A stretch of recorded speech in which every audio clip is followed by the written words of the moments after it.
Welcome to the opening round of Valorant competition here at the Collegiate Esports Commissioners Cup 2024, presented by McDonald's of North Texas. From Group A of competition, let's meet and greet to the stage our two featured teams. At the number 10 seed, please welcome to the stage Brewton-Parker. For tapping, Truth, Limp, Caps, Samo.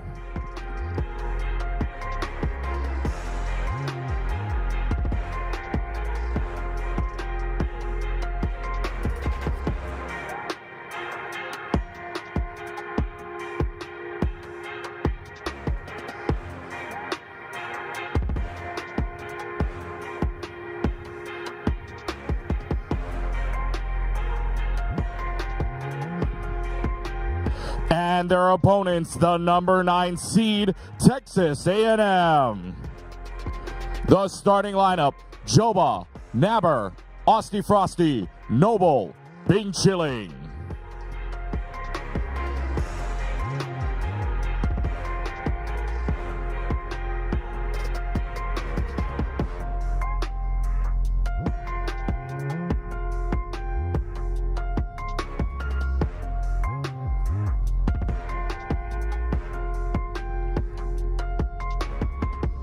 Now, please welcome back to the stage for the pre-match showdown, your host, Septilence.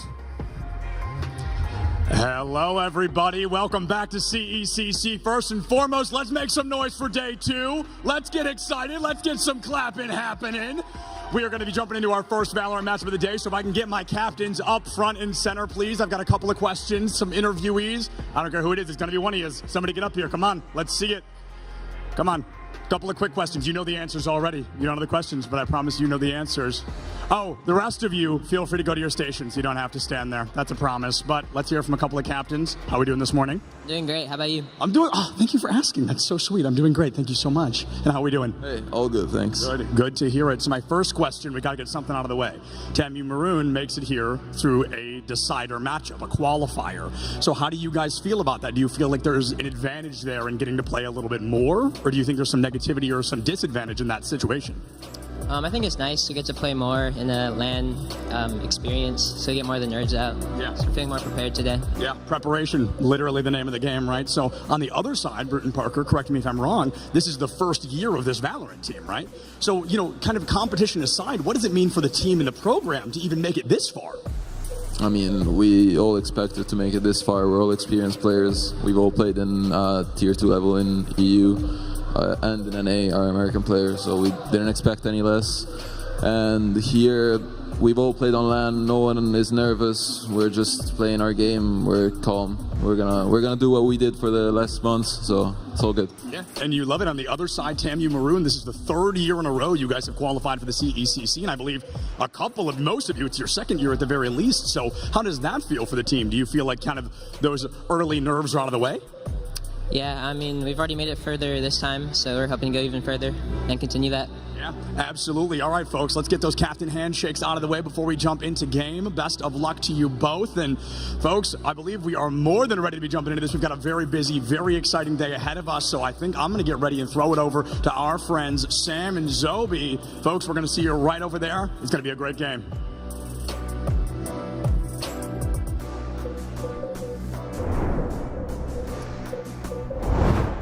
Thank you so much for that, Septilence. It is exciting to be here for day 2 at the Esports Stadium in Arlington, of course, for CECC presented by McDonald's of North Texas. My name is Sam Tonks. Joining me, none other than the phenomenal Zobi. Zobi, we have a matchup of the ages going on right now. Brewton-Parker going up against TAMU Maroon.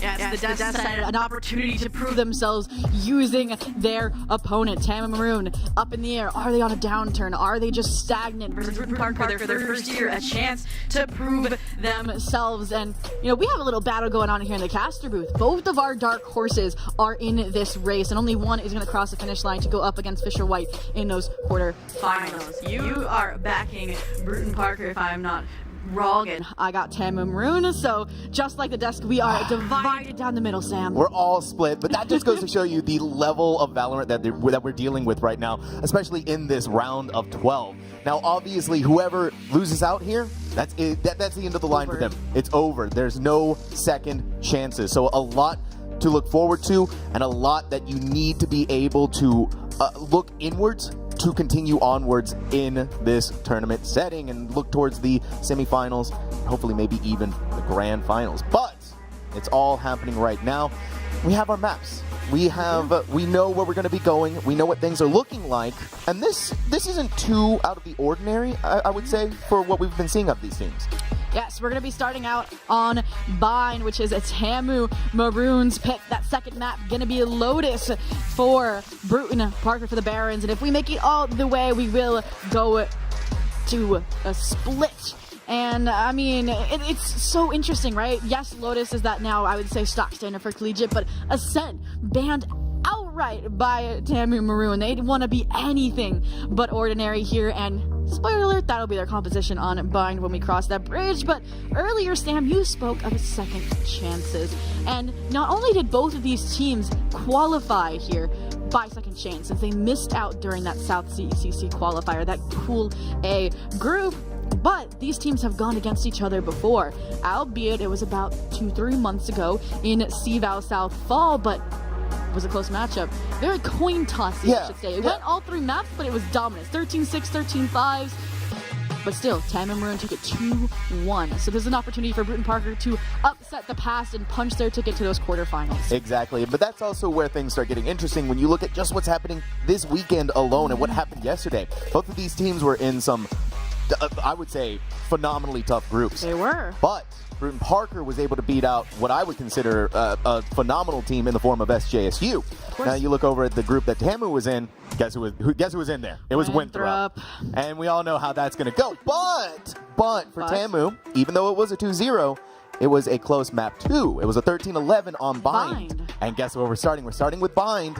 So hopefully maybe TAMU Maroon could get that momentum that they're looking for on this starting map, especially when you're taking on a titan like Winthrop University.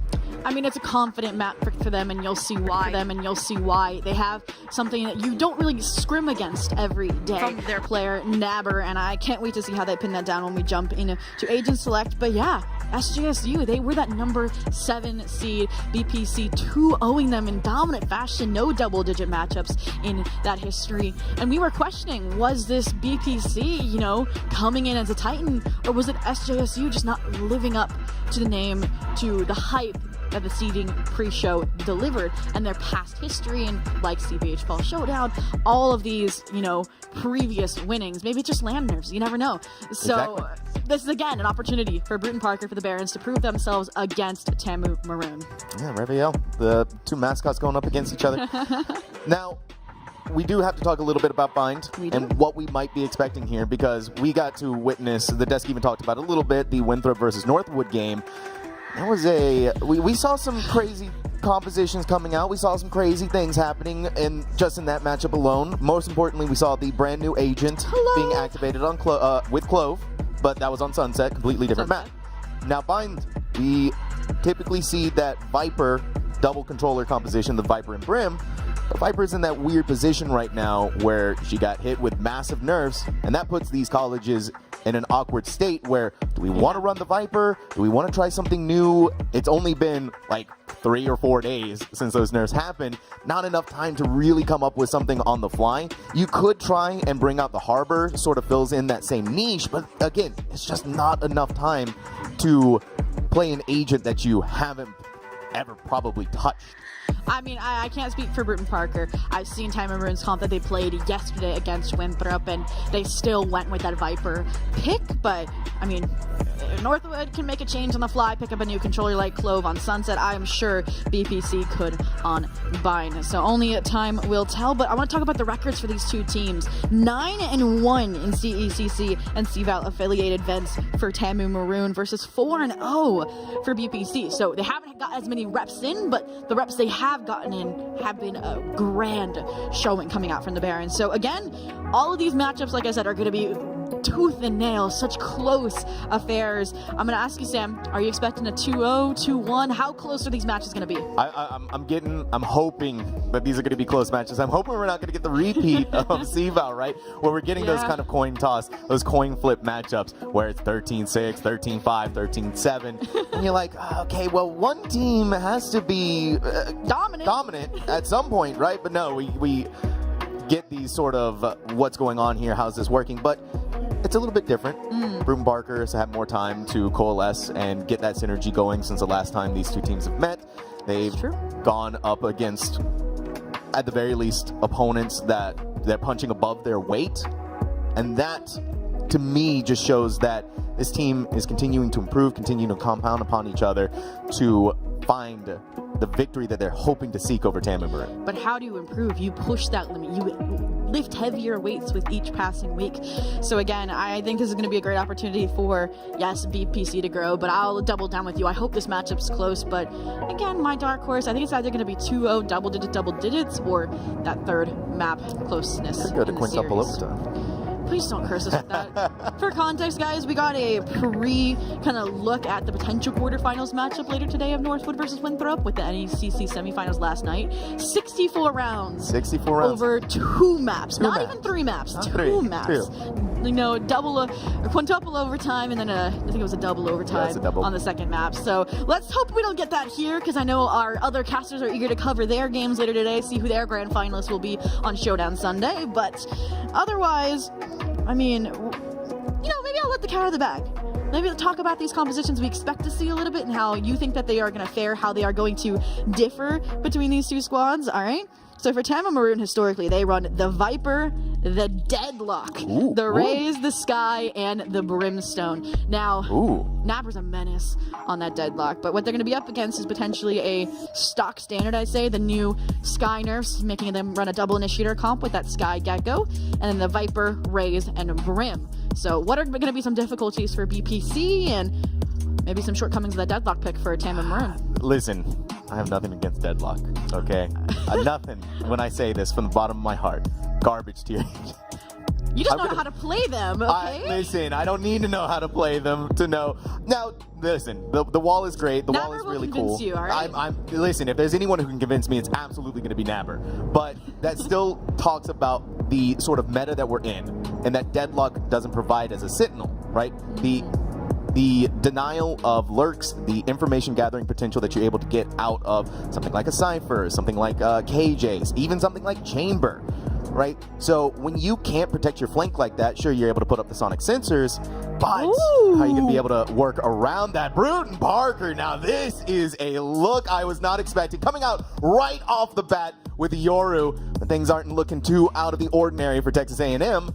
This Brewton-Parker composition, they're tugging my heartstrings. My dark horse is TAM and Maroon, but they have an Astra. Yeah. And you know that I am the biggest Astra fan and supporter in collegiate esports.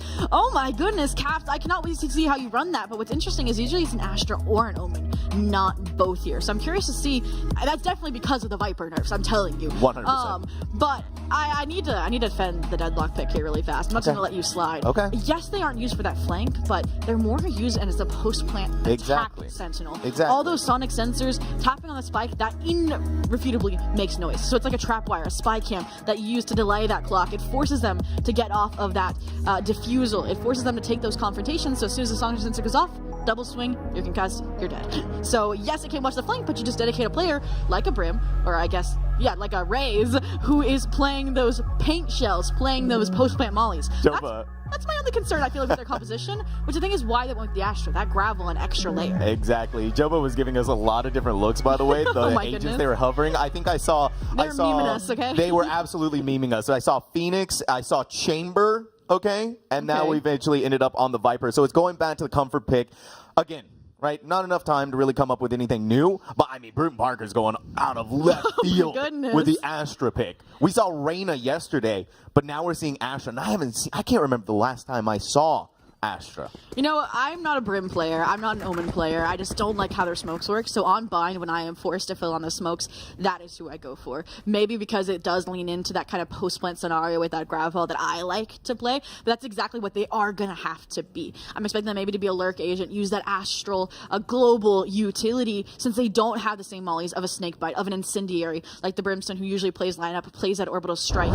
And I'm definitely going to be interested to see if that's exactly how it's played, but we're going to get to see that here first and foremost. We have BPC, the Baron, starting out on that attack half. Tamu Maroon here on the defense, so you're going to see that, you know, Sentinel, that Deadlock, doing their job, hopefully, with this B-side defense, because that's exactly where the Barons are headed.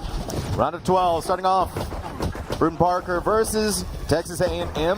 Truth is already going to get chipped out with some of that damage and denied that entry with the Snakebite on the ground.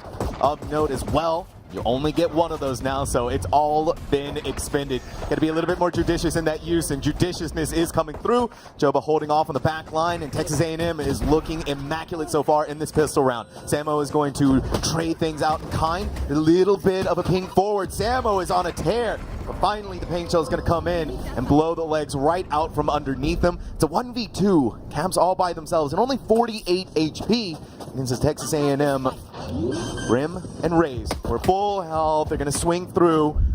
Holding on for dear life comes the Boombot, trying to plant the spike, see if they can draw them out.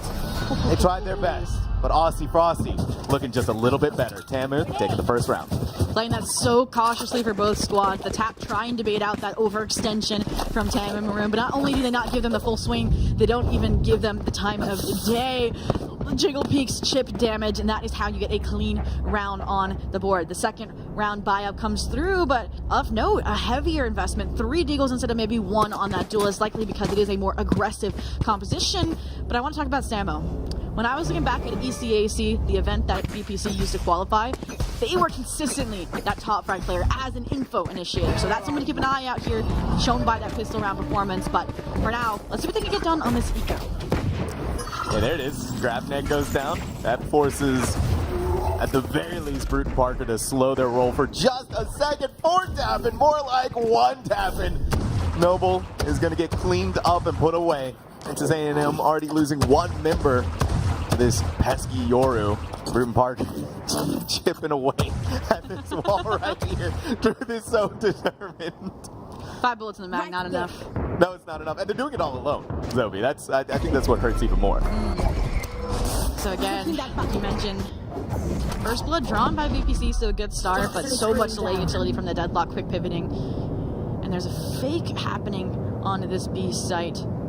The Caps, yes, they made their way into Garden, but they haven't made any contacts. They haven't drawn any additional rotations.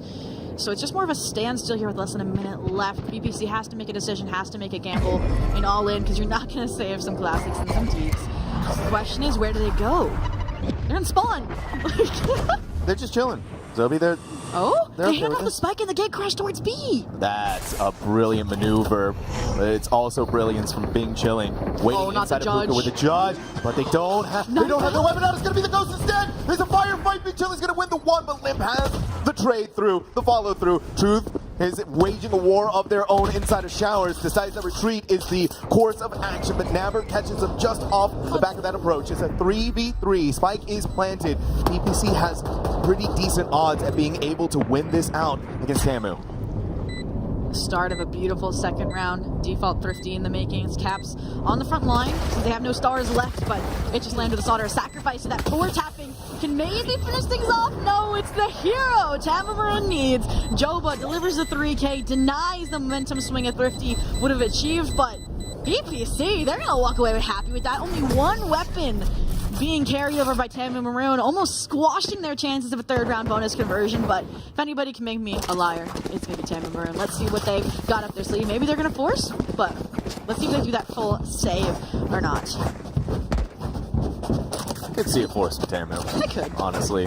This is a team that is ready to push the envelope just that little bit further. Desk was talking about it. Kind of static. Hasn't hit that evolution point just yet. We may see that on stage. I mean, getting a force like that would definitely be one way to go about doing it, but it's not going to be. It's not meant to be. instead playing it safe and making sure that they're going to be able to buy the rifles for next. So it's all eyes on BPC, but that is a brilliant shot from Aussie Frosty. These Sheriffs being the first blood over and over again. And now, if you're Truth, you have to be hearing them all around you, especially coming inside of showers. But the amount of space gained by Truth is going to be so valuable. They beat off the one. Aussie Frosty is going to be another for Truth, the second to fall inside of showers by their hands alone. What looked a little scary, Brewton-Parker, it's not scary anymore. The horror story has been lived. Texas A&M are the ones now living it of their own. Great opening on a thrifty round there. Clearly unexpected by Samu and BPC, but then they got that one-track mind, expecting this to be a more simplified start, not that Brewton-Parker default that we just saw in the second round, and because of that, the players got splintered, picked off one after another, leaving Noble now in the 1v4, and that's the benefit of how complex this composition is. You see a controller, doesn't mean they're hitting that site. You see a duelist, doesn't mean they're hitting that site. All the normal indicators are out the window, and Tama Maroon's gonna have to learn to navigate that. Truth. Oh my goodness, what a swing, and you just spray and you pray, and Truth with a 3K. Brewton-Parker with the first round on the board. Insane. Again, Tama Maroon, you almost made me eat my words. It was a good start, but Brewton-Parker, clean way to strike back on that first rifle round, but again, it was a save, so no red flags yet for Tamu Maroon. They go back to business like usual. They buy up those rifles, so this is when the fun begins. We get to start seeing the kind of full strategy of these squads when they have that arsenal to back up the attempts. And again, it looks like BPC is just going for a slow, methodical approach, which is so out of left field given this composition, but it's working. So it's working. You're playing these mind games with Europe, right? That's the exact reason why you bring this agent out. Noble's going to be pushed away by the Prowler, giving up some of that Garden's control, playing more for their life. It's a two-player site right now from Tamu. The Nightfall is even going to be invested. So now Brewton-Parker is going to be smiling and grinning ear to ear. That pickoff from four-tapping. You got rid of Viper. Noble's going to strike back, though, as Truth falls. But you are on the site itself. Brewton-Parker to Samo. Going to get rid of the boom bot. They use that opportunity for that distraction to double swing. And Aussie Frosty picks up two. It's Limp seeing maybe being chilling come out of that smoke. They look behind them. That was the exact right moment for Bing Chilling to make their move. It's a 1v1. Caps versus Bing Chilling. They're holding off on the backside. You're going to use the gravity well. They're inside of the smoke now. Bing Chilling drawed it out perfectly. And so now beginning the defuse. It's going to cover them for long enough. The bullets are missing. Bing Chilling, not to be denied. So close for Caps, but not close enough. I said it before, this composition does not have as much post-plant utility available. Can depend on a grab ball, but only for so long. We needed to see Limp get a frag or two there, maybe even play time a bit more, because that Astra was placed in an uncomfortable position where a Sky smokes up. You are going to stick that all the way 9 times out of 10 if you are Bing Chilling. But I need to talk about BPC because we saw the investment of that Nightfall, of that gate crash so early on because of these early round successes. And if they keep racking up and expending ultimates like that, it's going to be hard to handle for Tama Maroon. But for now, they're the ones with a bunch of ultimates about to come online. Showstopper, a great retake tool already in their arsenal, but that's not a good sign. That's looking like a tech pause. No, a quick reload. We're back and ready to strike, just like Tama Maroon has. Another aggressive play, this time out of B short. So much information gained here because this barrier mesh is holding down A short. So look at this time. Wait a minute. Wait a minute. No one knows. No one's any the wiser at this flank coming from Tamu. First of the targets lined up and ready to go. Limp falls. Who shot the clone? It's all falling down for BPC. Undeniable in this approach from this team. They could try, but it's a 1v4. Hey, their name is Four Tappin'. There's four players. You do the math out there.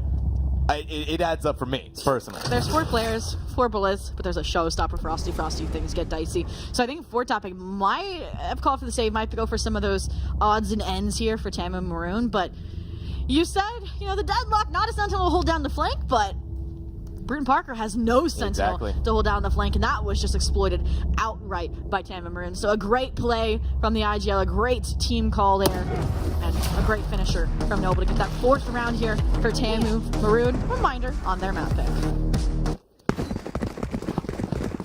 Texas A&M is giving us different looks, giving us different ideas.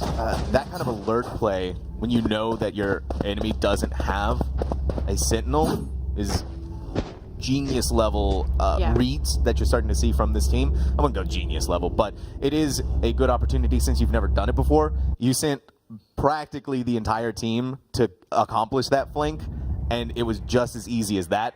And you caught Brewton-Parker off so phenomenally well that they couldn't reorient themselves. They couldn't figure out how to fight back because the damage had already been done at that point.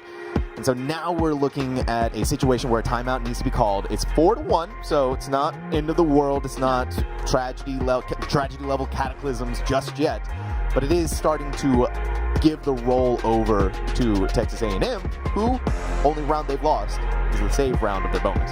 Yeah, I said Brewton-Parker might have difficulty pinning down this unorthodox composition with the deadlock, but Tamu Maroon also doing a really good job navigating how aggressive this composition should be in theory for Brewton-Parker. And it's so interesting because it's so different from how they played against Reyna, Cypher, Raze, and then the standard Viper Sky from Winthrop yesterday, because they weren't doing aggro plays like this. They were hunkering down on sites, relying on players like Big Jin, like Nabber, to just lock down these sites from spaces like U-Haul.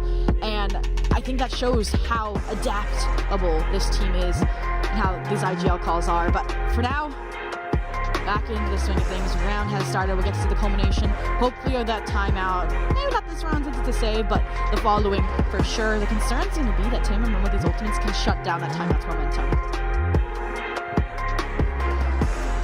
BPC inside of Hookah. You got those pesky sonic sensors from Nabber ready to go, and the Phantom right there. Over there. See the bullet tracer fly right past them. This is a good move from Nabber to not take that fight, playing for their life and waiting for the reinforcements to come in. The Sentinel's also going to be protected by a sonic sensor planted right there at that elbow. Samo's going to get caught, and that's going to stop them long enough. Oh, they're pulling him in, they're reeling him in. Nabber, so crazy, but Truth is even crazier. They just barely ran out of time to be able to save their teammate. Now, the dimensional drift comes in. See all that happens, but the defuse is going through. They need to come out of the active dimension to try and save the day. The showstopper goes in. Truth lands the shot, but it's 1v3. You get one. There's still 2 left to go. The defuse comes in for Texas A&M. It was looking good for Brewton-Parker. I mean, Truth was landing some nasty shots there, but again, it's not enough. Both teams invested heavily, right? Brewton-Parker seeing that glimmer of hope, the opportunity to win out the thrifty round, so they invest both the dimensional drift and that showstopper, but also Tamu Maroon. I saw them playing for their retake, playing off site. I was like, okay, they're anticipating this is a save. They're not letting them get those solo frags. They're going to maybe go for a flood style retake, but I didn't expect them to invest both of those big ticket items, the Annihilation and the Seekers. I think the gun power in itself would have been enough, so I'm curious to see what's going to happen this round where those ults aren't in play. Yes, you have a Viper Spit. It'll be a nice anchor, but let's see how BPC is going to navigate it with a short closed off. Caps, are you going to be the one to navigate it? It looked like they wanted to go inside of it for a second there. Thought better of that. Thank goodness they did. You look over towards Shower, though, and you have 2 players posted inside of there. Well, they were posted for tapping in that gate crash to get away from it.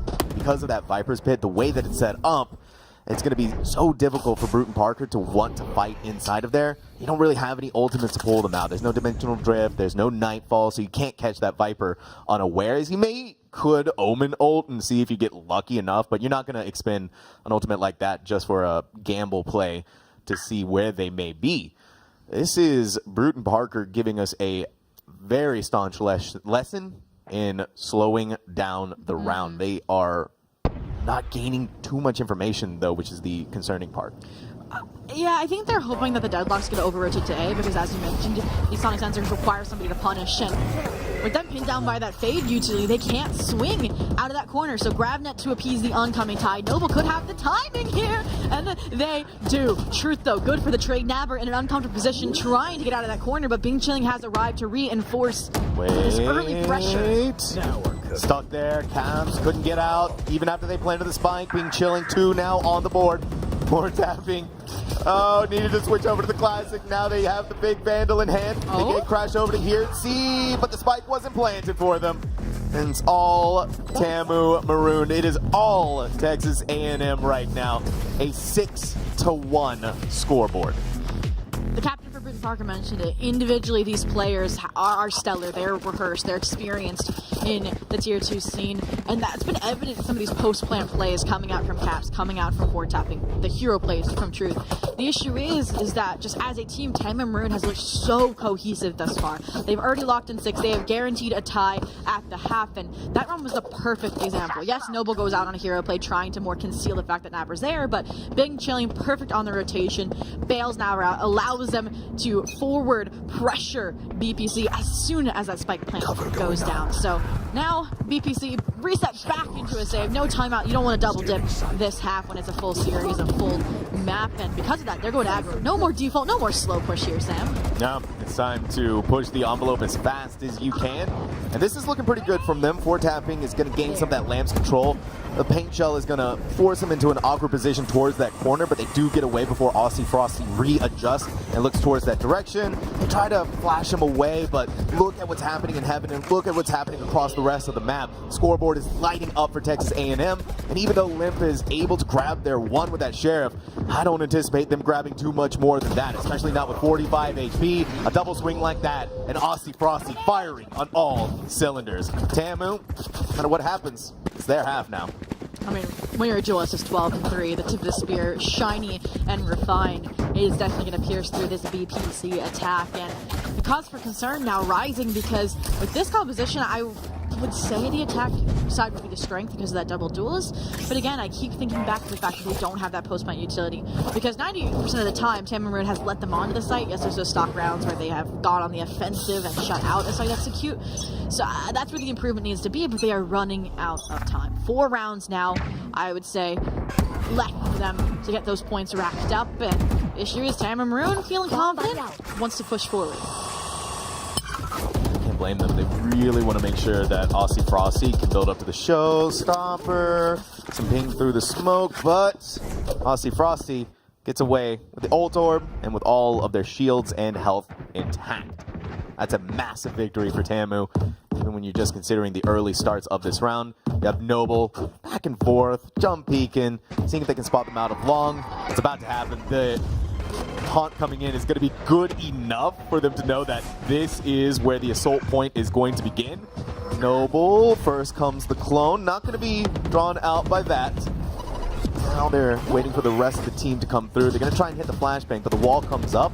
It stops that really from hitting anybody, but you know exactly what's happening here. Now it's time to bail out and take the teleporter. Limp's going to be left behind and may catch him, but it's all disaster and shower. Nabber taking them all down of whoever entered into there. It was 2 for them. With that, a standstill, maybe even a call to save. I mean, 20 seconds left. Yes, you've gotten the spike, so you can get through that teleporter. There could be a chance because of that late lurk from Limp, but instead they just want to fight to this A side from the shadows to group up. They've dealt with Nabber, so there's a window of opportunity here. The question is, what timing can Bing Chilling find? The answer, served up by Limp, none. So around salvageable. Numbers advantage is back in their favor. Why did I think they were going to save? Fort Tapping's going to go in with the dimensional drift. They need to find these last 2 stragglers of Texas A&M. You're just going to keep an eye on them, maybe even ping them out and shoot and fire through the smoke. Once they come out of here, it's going to be inside of shower. Throw out the flashbang. Aussie Frosty not going to be targeted just yet. Gives them a chance to push even more and more forward. But BPC is just going to hold back. Anyone as they enter into shower is going to have to face the fury of Fort Tapping. Brewton-Parker College finally getting another round on the board. I said it, they were going to have to improve that post plant, and 4-tapping, a consistent, a lurking threat. Like you said, playing down the time with that dimensional drift, gathering information to influence that positioning, and then using utility that doesn't delay the plant, but still forces you into an uncomfortable position, like that paranoia from Limp. So great changes, leveraging the benefits of the composition they are running. 3 rounds now left in the half to try and get things to a confident 7-5 for this squad, but they're looking fresh, and because of that, getting eager is Tampa Maroon. Again, another trap play. You can get away with that 1 or 2 times, but Truth, 2 for 2, and that means the pressure's on Naber. Truth do it, get the third. They're going to be slowed down by the wall, but no! Thought they could get away in time. Truth had just enough wiggle room to be able to land the headshot. It's a 2v2. Tamu versus Brewton-Parker, and they have to be aware. They need to know that Bing Chilling is coming up behind them, but the timing here, the intersection point, is going to be insane with the way that this is happening. Look at how close they are to each other and how unawares this is going to be. No way! But this just right there, just long enough. Bing Chilling sees Caps on the approach, and that leaves Truth all by themselves. They have the spike, 45 seconds on the clock. They're gonna run through showers. They have a showstopper. There's also Bing Chilling already on this site. They had their weapon up. It scared me for a second. They hear the footsteps. They know they're gonna plant the spike. Bing Chilling's gonna walk up like they own the place. The gamble for Truth to look behind them. The gamble does not pay off. Bing Chilling. Huge round from them. I mean, BPC was aware that while they were hyper-focused on shutting down the aggression from B-Long, that there could have been backwards pressure from those A players. They thought they cleared out, they thought they weeded out that internal clock long enough, but Bing Chilling's in finer tune. And it delivers to get that 8th round on the board. Shut out as potential 7-5, so things are starting to look dire, starting to look grim, but also the ults are charging up for BPC there. So I wouldn't count them out just yet. I mean, that 1 round 1 means they can force a bye here, but even then, it's not looking the greatest. Light shields across the board. Even a deagle for Samo here, maybe going to pick up a weapon gained by one of their teammates or one of their fallen comrades. We'll have to wait and see. A bit of rough times here for Brewton-Parker. Texas A&M was just a bump in the road. The ship has been righted, and they're ready to play this aggression once more. But again, they're dancing around each other, so B-side has been given up because Texas A&M is right there, but it's finally Cap's turn to be the one on the flank. It is finally Cap's turn to get a 3K, catching Tamu completely unawares. Benefits of global utility, people. You can be a hero player, stand your ground, get a 3K. So now, Tamu Maroon has 2 ultimates to work with, but in a 2v4, do you invest it? Asti Frosty on a tear means that is the answer. Granted, yes, a nice through the window shot because they know Truth was being pressured out of elbow. Orbital strike to follow up to try and splinter any remaining players. Samo toying with the idea of the Nightfall. They know this is a round they need. They don't know if the stick's coming through, so all that astral utility has to be invested. Nightfall has to be invested, and those Nightmare Tendrils could get the job done. Caps, 1 more to go. Asti Frosty right below them. They didn't see it, but thankfully your teammate is there to stop the defuse. Brewton-Parker. It's the 3rd round now. They're slowly cobbling together something. It's 1 more round in this half, and BPC needs to fight with everything they have to get this to 8-4. I mean, like I said, BPC coming into this 4-0 on Bind. They had no reason to fear this map, but they have reason to fear Tamu Maroon on this map. 1 round away from a 9-3, a dominance, albeit maybe a curse that will unfold later on in this map. But for now, you know, it does look like BPC going back to that default. Maybe gonna use that showstopper, yeah, in showers to sell a fake. They've disrespected the grab. Ooh, but now they're trapped, bro. They're a little stuck here. Thankfully, they're not breaking this barrier using only a sheriff. They got a Vandal, nice, shiny, big weaponry to go along. Jova's double kill and Hookah with the judge. It finally works out for them. They finally get to use this weapon to full effect.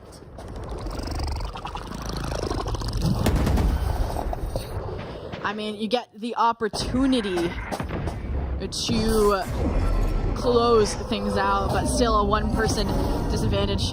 Jova, I mean, you get 1 chance perhaps to use the judge defense on Hookah, and they have cashed in on that. They still are being asked to deliver, and they will add 1 more to that tally before finally succumbing to the pressure from BPC. Truth now under similar fire, similar pressure there. 5 Cannot bullets. even tell where these players are coming Wait a minute. from. 10 HP.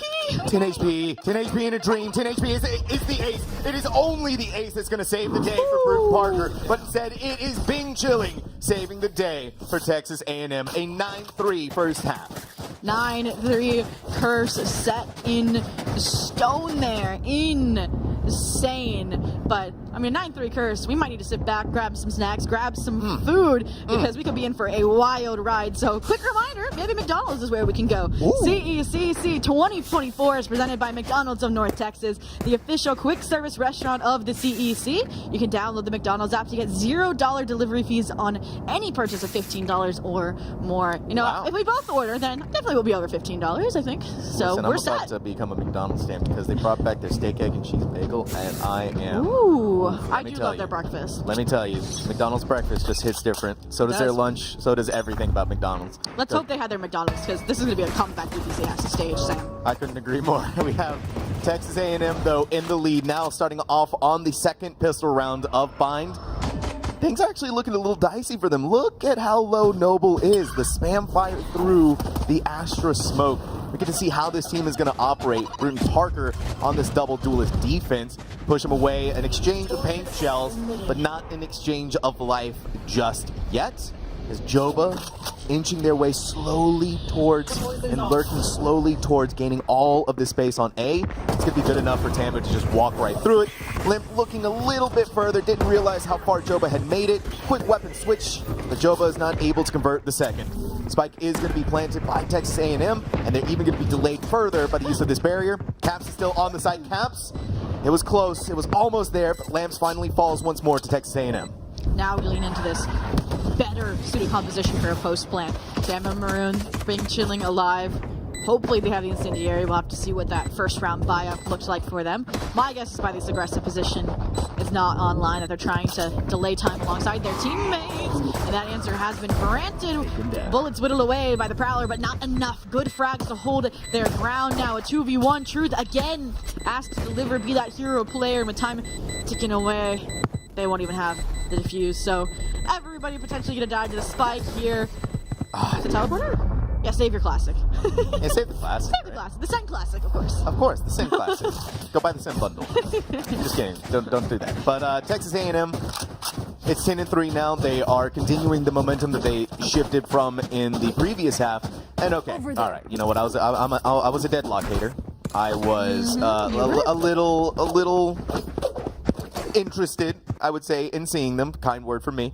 That barrier has proven to be time and time again the bane of Brewton-Parker's existence. You stopped Truth for so long because they needed to knife through to get in onto the site itself that you wasted so much time that even though Truth was still alive, there was nothing that they could do here. And so we just got the Brewton-Parker 5-sack, the death ball rolling. On the other side, Napper makes a presence zone in an explosive way.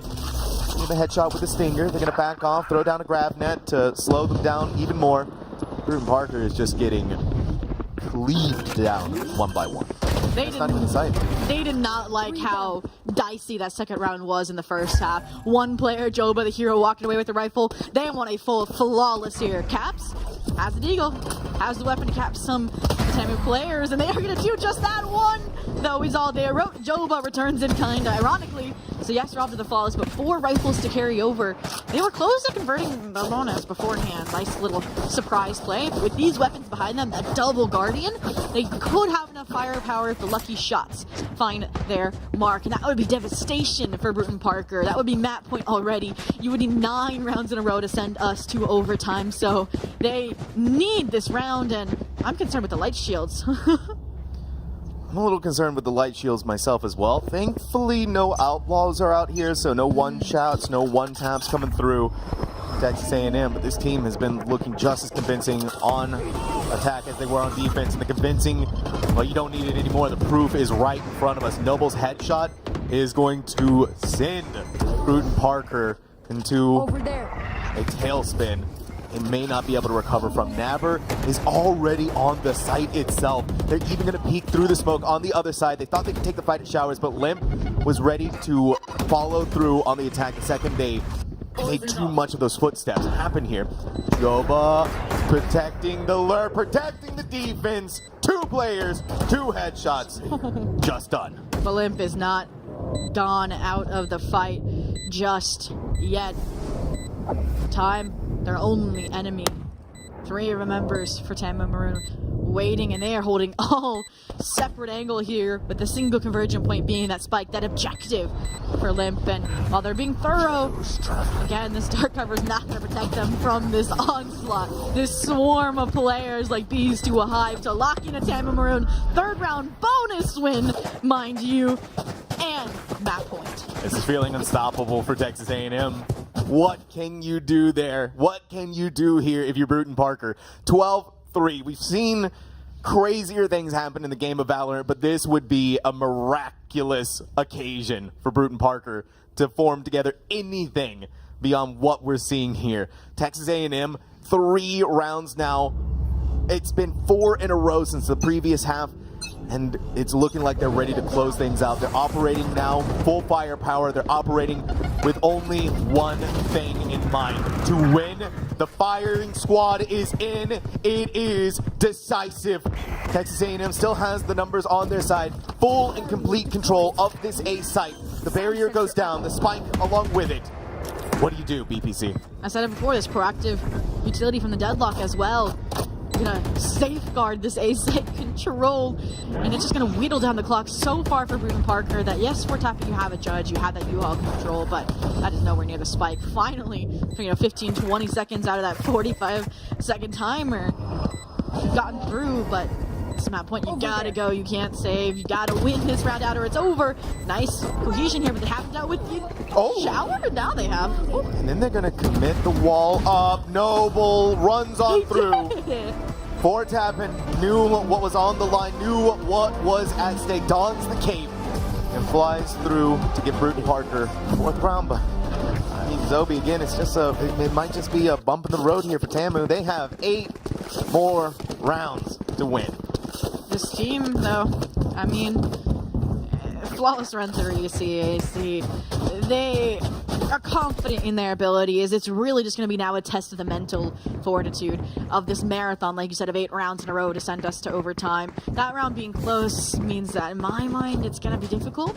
But if you keep having quick thinking like Caps, expending that Cosmic Divide to get on the spike, to flush out these players, that crossfires, that lulled in there, that point, then there's promise. And even with this round, this early pressure, this pinch play, that could get some Tama Maroon members off guard unless the Fountain players can do something about it. Well, it's looking like Truth is doing something about it of their own accord. 2 kills already picked up by them. May be able to pick up the 3rd. It's so low for Never. Truth is just on a tear right now. 4K on track for the ace. 1 more to be done. 1 more to be accomplished. Denied this in, and then Joba is going to return in kind of a double kill on their own. It's 1v2. It's them by themselves. For Brewton-Parker, they're not too far away from where this spike is being planted. That Viper's pit. Silence, Sam. There's a master at work. Job's the lab round is never lost, but with a fade, the Info Initiator in play, they're trying to flush them out. Navigating as a team, and Samo, good for the trade. I said it after the 3 cane pistol. Keep your eyes on this man. They have delivered another round in honor of the Barons to keep their run on Vine alive, to keep their chances of stealing Tama Maroon's map pick away, but again, how happy they are too. Look at the grinning from ear to ear. I said it's a game of mental, and if they're happy, then we're going the distance. I mean, my concern is this is going to be the hardest round. Minus maybe being chilling with Classic, but we've seen them be lethal with that. 4 ultimates for them, but also Brewton-Parker has 4 ultimates. You cannot say who's going to come out victorious of a utility, of an ultimate dump, and that's I think what we're about to see here, Sam. I hope you're all ready. I hope you all brought your sunglasses because things are about to get blinding. Truth is going to start us off with the showstopper. Here is the Deadlock Ultimate Annihilation coming in. You're reeling them on through, and the Nightfall is going to go along with it. No one to save Samo from their inevitable fate as death draws nearer and nearer still. For Brewton-Parker, one of those ultimates expended, and Truth is going to be hurting massively in their transgressions towards making that happen. Tamu is going to find the trail of Brewton-Parker, and they're going to get quick realizations that it's only one player here for now. 4 tapping though, little overstaying their welcome. Cavs impressive with their 1 headshot, but it is going to be just that one. Texas A&M, full 4 players. BPC was hurt, especially for Truth. It's Truth we're talking about here. First layer, first wave of the post plan. Delay with deadlock utility. Second wave, maybe Jova taking forward contact since they don't have post plant utility as much with those Viper nerfs. The third layer, if they even need to tap into it, would be the orbital strike and the incendiary from Bing Chilling playing off site. But it's a 1v3, map 1 on the line here. Limp would have to deliver, and time again, their worst enemy, incendiary already expended. And then an orbital strike. Yeah, this looks like the end. You might as well just pop things in. The orbital strike just for a fiery finish. Never steals the frag, but BPC won't steal away Tamara Maroon's map pick. They go up 1-0 here in the top 12, round 1 of the playoffs at CECC Texas. I'm starting to get a little deja vu from that CVAL matchup between these 2 teams, right? It's 13-5. That's what I was thinking, bro. It's 13-5. That thought crossed my mind. So we maybe have that repeat of history. It may be a 2-1 again, but the numbers are going to possibly reflect that. It's already started off like this, but what a showing from Texas A&M Maroon, right? The dark horse pick of yourself, the one that we were kind of hounding after. We haven't seen that evolution, kind of static. This, though, this right here is what we needed to see. This especially coming from Brewton-Parker, against Brewton-Parker, and how well they've been doing in their group stages, how well they did in ECAC just to be able to get here. This is a showing and a clear delivery of a message from Texas A&M. And what's so interesting to me is you see teams, you know, concerned with history or trying to pull out the same successes on those maps. The last time they met, it was Sunset, Icebox, and Ascent. See anything different? All of those maps banned out by these teams so that they wanted a clean slate for this matchup. So yes, the 13-5 is a cause for concern. Maybe that means we're suddenly going to see Brewton-Parker 13-5, 13-6 victory to send us to that decider split, but I mean, Tampa looks so clean just as a team. Well, you know what? We're going to figure out all of this and more, see exactly how things are going to be playing out in map number 2. A reminder now that we are in the playoffs. This is the end of the line for one of these teams. Texas A&M is up 1. So if they win out here on Lotus, it is done. Brewton-Parker has finished their run, and Texas A&M gets to go on even further. So we're going to find out if Texas A&M is going to be able to accomplish that, or Brewton-Parker is going to send us to map number 3 after this break.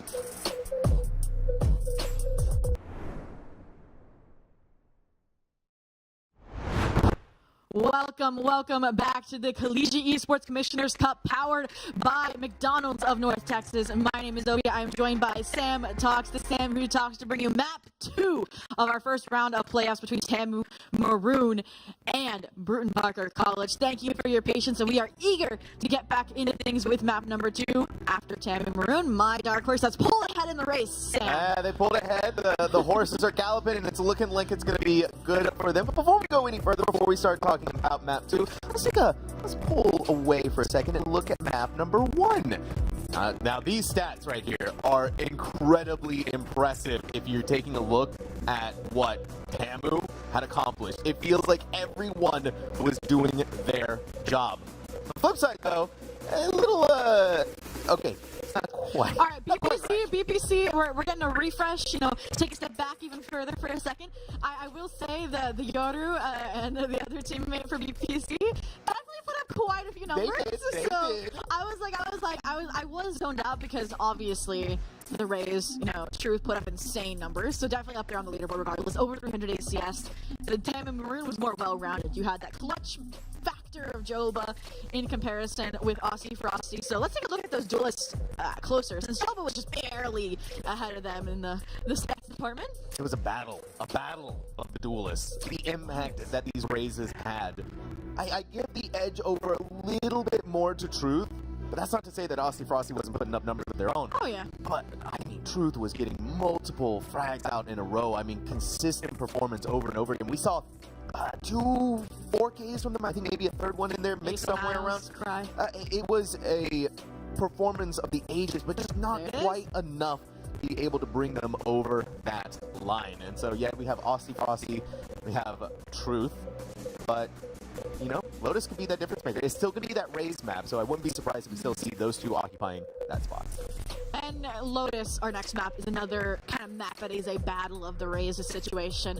So I'm excited to see them reprise that role. And I'd say it's even more fundamental because I don't think Brewton-Parker runs a double duelist. We'll double check that right now. Actually, I stand corrected. You might not even see a raise for Truth. Hello. I could be wrong. Maybe they've abandoned their ECAC dominant ways just because they understand there wasn't a true contender like Tam and Maroon. So there might be something spicy. I'll leave that for later, Sam, because I want to wait for that validation. Because yes, they have played this comp, but I mean, I'll let you see this. Look at how spicy that is. Oh my goodness. Good Lord, that is. We're gonna keep you in anticipation, but I want to go back to those duelists, Aussie Frosty and a Truth, because Aussie Frosty, yes, you said Truth took the cake on Byron, which I agree. I mean, over 300 ACS. But Aussie Frosty, I mean, thank you, Plausible, for the stats. One of the best raises in CVAL, like in all of the regions.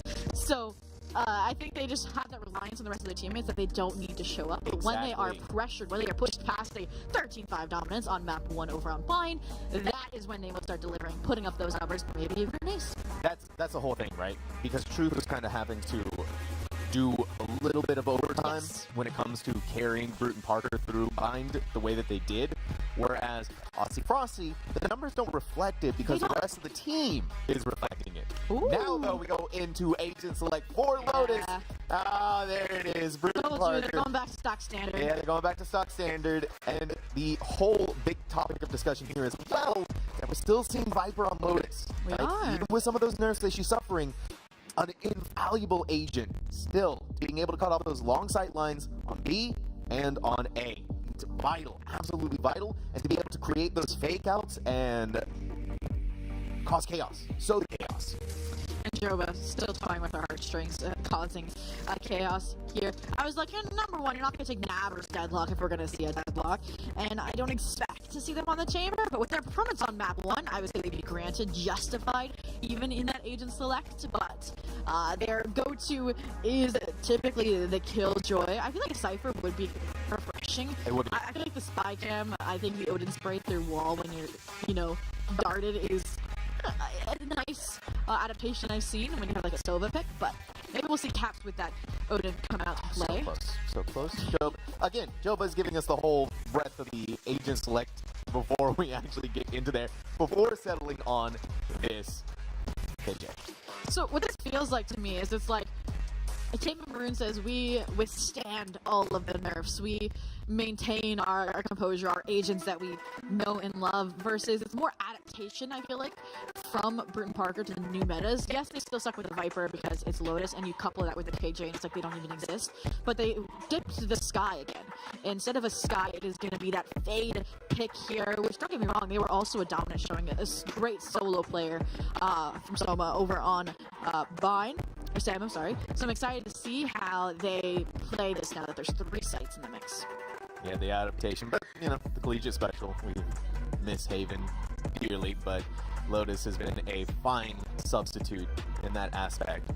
The teams have pretty much figured it out. They have a clear understanding of what you need to do in order to find accomplishments. I was a little bit excited about the Cypher pick. I've seen Team Liquid running it in the VCTs. It actually works out really well for them. Cypher adds that extra layer, like you said, with the spy cam that you have. You pop an Odin on them, they can just spray through. What is this? Oh my god, Brewton-Parker, you kidding me? You kidding me? It's all back and forth, it's all over the place, but it's Tamu, the one to weather that death ball. You do it right at their spawn. It's only one way that this is going to work out. Poor Killjoy for Brewton-Parker. Seconds into the round, they're facing one of the clutch to start out their map pick. Like I said, this player, standalone performance, history on Vine, MVP time and time again in the ECAC division. So let's see what they can do here, but I mean, no chances being thrown their way from Tampa Maroon. Dots the screen up. They're also kind of using that to cross over to cause chaos and position information. At this point, you're just warming up. You're gonna do your little aim training routine here once the smoke fades or swing out, and unfortunately, Noble, the 3K. off of that paranoia that was insane from the Omen, disrupted that play, coming out from being chilling. But we're now 3 for 3 on the pistols in this series, and stats time. These two teams have very similar records on this map. 7-1 for Brewton-Parker and 7-2 for Tam and Maroon. I mean, yes, they played it one more time, so then maybe they won't lose it one more time. Maybe this is going to be their second loss for Brewton-Parker. We'll have to wait and see. But it shows how they both played at about the same number of reps, at least within CVAL and CECC related competitions. Well, I like working with you know everything. And then 2 Omen one ways, one on one side, one on the other side for this C long, C main. Just really coming over in this direction to grab the orb for Noble and back off. Nothing really that they want to fight for. Instead, may lean on A. Because of this, they aren't going to struggle too much as they readjust their position. Now, you gotta be confident after a complete shutdown dog pistol. So, repeating that newfound success on the B site, getting spiked down with no real confrontation for Brewton-Parker. Gonna go for that serpentine approach of the retake strategy. Players dividing, a flank now coming in as well, ideally from that fade, but turret there and plan obviously in place as soon as contact is made with any Brewton-Parker Barons. Have the turret right there. They may be able to rip away the KJ. Oh, instead, actually putting a smoke on top of it to let the lurk come to fruition.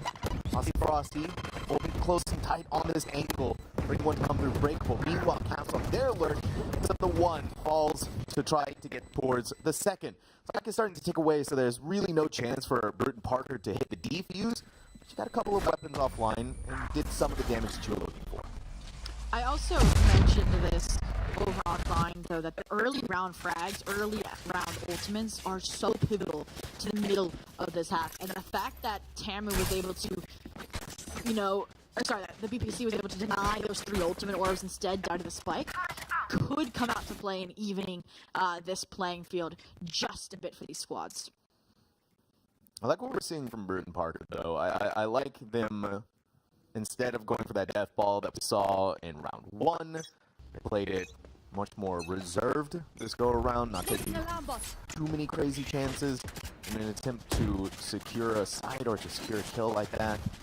Now, I've got your trail. That's how this is going to work out for Brewton-Parker. Using utility, they're putting down an alarm bot, seeing where they may be able to gain it out, but Brewton-Parker, instead of fighting the scene, instead of using the 2 players they had on here, back off, gets a headshot, a second one, now 2. Brewton-Parker getting these Vandals, getting maximum mileage out of these Vandals. Standard flow of Valorant procedure unfolding here. But still, Spike wins. That's on a bonus. Been chilling, playing huge disruption on that Yama, who somehow wrestles this round from the grave. And that's the 3rd round favoring Tamu Maroon. What did we just witness? A massacre out of that choke point of CT, and insane performance there from Naber alongside their teammates. I mean, if that's what they're bringing here, I think your horse might be falling behind a bit. Yeah, it's not looking too good here for Brewton-Parker, and that much I think we can all agree on. Truth that was so explosive in the last go-around is sitting at so only 3 rounds, but difficult to recover from that. Brewton-Parker is going to try and move Tamu on C, look for some picks here and there, continuing to be that ringer. Brewton-Parker, at the end of the day, it only is 2 that they're able to accomplish. Brewton-Parker struggling to find that connection point to stand up against Texas A&M as they put on a 4th round in a row. I mean, your back's up against the wall, you have a weaker buy after losing a round that should have been guaranteed by how the buys flow in this match. So you have to go for that kind of gamble play towards Mound. Unfortunately, Paranoia not quite getting the timing because Cameron hadn't extended that far, hadn't pressured that deep towards C, so they punish that accordingly, escape a potential thrifty, and keep chugging along here on this attack. Using and expending the Nightfall forward. This is Brewton-Parker wanting to take the initiative for themselves. Breakable is going to be destroyed by Truth. Seeing if maybe someone to push a little too far and capitalize off the gains of that. Instead, the wall is going to come up, and this gives even more opportunities for Brewton-Parker to have the space to take the fight back. Tamu, who's winning out in a lot of engagements. The numbers are in their favor. It's a 1v2. The poor KJ of Samo. They've done impossible things, and here is where the timing could work for them. If they can get Joba while they're by themselves, the Viper is still inside of their spawn, but they got to hurry. They cannot take their time in this engagement. They get over towards the safety before the regroup happens, but the signature of the KJ lockdown, they don't know what's happening. They need to get rid of it here. They're hearing the footsteps on the other side, but cut the noise through just long enough. Now the snake bite put down onto the spike itself to try and draw out as much time as possible, but it's there, it missed. It's not on the right side. Seven's going for the defuse, but not quick enough to get off of it. They wanted to go for the half. Nabber wanted to go for the kill. One of them succeeded, and it's Tamu. I was a little bit nervous. I was like, all right, I saw the lockdown come online with the plant from Joba. I saw your concerns, Sam, with Nabber being away. But also they're up well. I'm like, oh, they don't need to invest this lockdown. But Joba recognizing that if they get picked off while planting that swarm grenade, while falling back to tree, it could have gotten dicey. So lockdown invested buys that time for Nabber to be in a lot more comfortable of a position to close out that round. They don't just want this map. They want a flawless faction. 5-0 at the moment. No kind of slowing down. I mean, again, Guide and Light double satchel. Entry towards wall. Why not? It's all working out for you right now. We need to see that take from BBC. 4-1 over on Vine. That is not a factor yet on Lotus. Tamu is just unstoppable. A train that's had its brakes ripped out, and they are going crazy, full speed ahead. And it feels like everything they do is just working perfectly. Texas A&M wants to go even further, fight for some of this beach control. Samo is going to grab first blood onto Aussie Frosty. Yeah, but he got paranoid, even near sight. That's the whole crux of that word. It is near sight. Samo put on a 3K performance. It's a 3v1 Joba. Walked in through the smoke. Four tapping was already there on the other side of it. And finally, for Brewton-Parker, first round. But that took a little bit of time to get there. The KJ Viper duos on this map, I was going to hype them up on the defense, but they're just delivering on the most unconventional scenarios, these clutches. I mean, that round in particular, Samo opens things up, tapping, closes it out. And I don't want to say that round more came out of them punishing the overconfidence or over-aggression from Tamu Maroon, but that's what it felt like. Yes, you want to get the trade in to drop, but then you're just giving away the numbers advantage tenfold if you lose that exchange. And that's exactly what happened. Both players that pushed up get punished, you lose numbers advantage, and then 4-tapping close out the round. So 1-5 here, but look at this. They want to take that momentum and run with it. An early first blood on Aussie Frosty again. Victim, no chance to capitalize on the showstopper. It's Mark, but Truth will, and we are not even 20 seconds into the round, and BPC, the Barons, strike back. I mean, you're using a lot of valuable utility there. Caps was landing the snare exactly where it needed to be, decaying them long enough. A pain shell comes in, Aussie Frosty. The second round in a row where they're that first blood on the side of Tamu, it just gives BPC everything that they needed, and I like what we are seeing. They're playing this more aggressive look to get in their faces against Texas A&M. And whereas with what we saw in the last round to this one, where Texas A&M wanted to leave them in their spawn, BBC started to finally get some footing on the board. Yeah, I mean, it's stock standard compositions. You don't have to worry about a deadlock or vice versa for Tab and Maroon. That weird combination of controllers. So it's just back to stock standard, navigating, learning about the team in terms of positioning, in terms of timings, in terms of maybe trends of what sites they're going to. But this round, they're trying to break that structure. Early Viper's Pit coming out from board tapping, thanks to those heroics to get that first round on the board. Thank you. Makes a stable. But they're trying to stay active here. Capitalization off the haunt denied. Joba with the first blood, with a plant now secured on the A side of their own Viper's Pit up. This is feasible. this is more than feasible. So Joba is diabolical with that sheriff in hand. But Truth is playing the positioning just right, isolating them long enough. It goes through, gets the collect, gets the picks off. They have to navigate the jungle. Zobi, they need to go inside of the pit. They hear the door opening. Tapping is going to spray down the tree, see if it's going to be there. The Truth hitting that decay. Now walking inside the shorty. A 1v1 now. The two Vipers need to go up against each other. But it's the decay that's going to work in the favor of Texas A&M. But right there, There's no Tapping time. had the There's no headshot. time. But like you're saying, there is no time. An impressive showing from BBC, but it's not impressive enough. And that is a thrifty. Again, the round opened up by the Killjoy, closed by the Viper. Joba, Deagle, Magic. There's a reason why I have a clip of them in my reel. And then closed by Nabber. Just navigating that timing, understanding it's a thrifty. I think they also had a weapon collected as a trophy prior, capting into one of those engagements. But A Viper with an operator. a Viper with an operator, you know? I've seen many an agents with an operator that I have just thrown my impressions out the window. You don't need a duelist. You don't need a kid to get away as long as you get your shots. They are. Well, unfortunately for Limp, they got enough on that test. They didn't have enough. Yeah, they didn't have an op. Tapping is the one with the op. And tapping is the one with the chance and opportunity to use it. May even be able to use this one way, but they're blind as hell. They took their shot and fired the bullet, and it did not ring onto anyone. So now with the readjustment to try and use it again, you're really home for it, but the team body block with a second. Truth is not missing.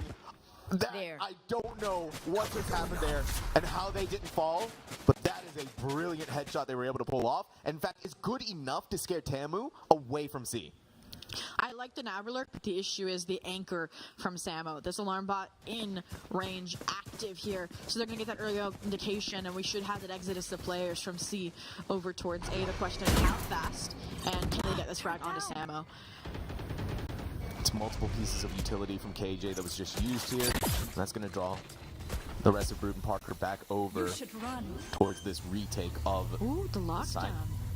Joe is judicious in the use of this lockdown. Every single time it's been used, they feel that it's the most necessary moment at just the right time. It's all been on this A side as well. Which, by the way, can we talk about how we've seen 2 lockdowns from Joba? It's the most expensive in the game. They've had 2 lights already. That's more than showstoppers we've seen from the duelists. Exactly. But Samo is going to pull the ripcord. Now, inching further and further. Needs to look towards drop. A brilliant retake from Brewton-Parker, waiting out the timing on that lockdown. And this scoreboard is getting closer and closer with each and every passing round. It was a very, very chaotic start to the C-side execute. The operator getting forced towards CT, Osti pushing forward, you know, capitalizing off of that space, finding additional frags. So much so that they actually are going to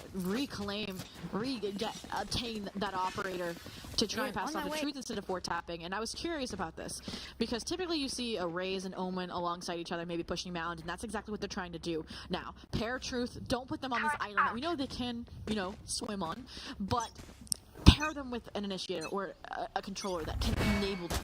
That's exactly what's going to happen here. Go around for Tamu. The shots rain, but they don't land on their target. They're scared away. No lurk, but this is some deep dueling. They don't care. So they don't care. And it's only 5 HP. So Joe has a headshot that was just far enough away that Truth gets to run rampant with that operator. Brewton-Parker has the first of this mission accomplished, but now they need to continue that streak forward even more so. But with Texas A&M, it's a struggle that they're going to have to work towards, especially now that they're down there. You're using sheriffs, you're using these lighter buys to try and get in on the Truth is still here. Noble left just enough room for Truth to get that shot, and then the pain shells is just the cherry on top. Hosty Frosty gonna get a nice new weapon upgrade, but it's only 1 bullet in the chamber. This is the 1 bullet that needs to fly through, but Kaz had already pushed in, hiding out in the corner, and it's all for free.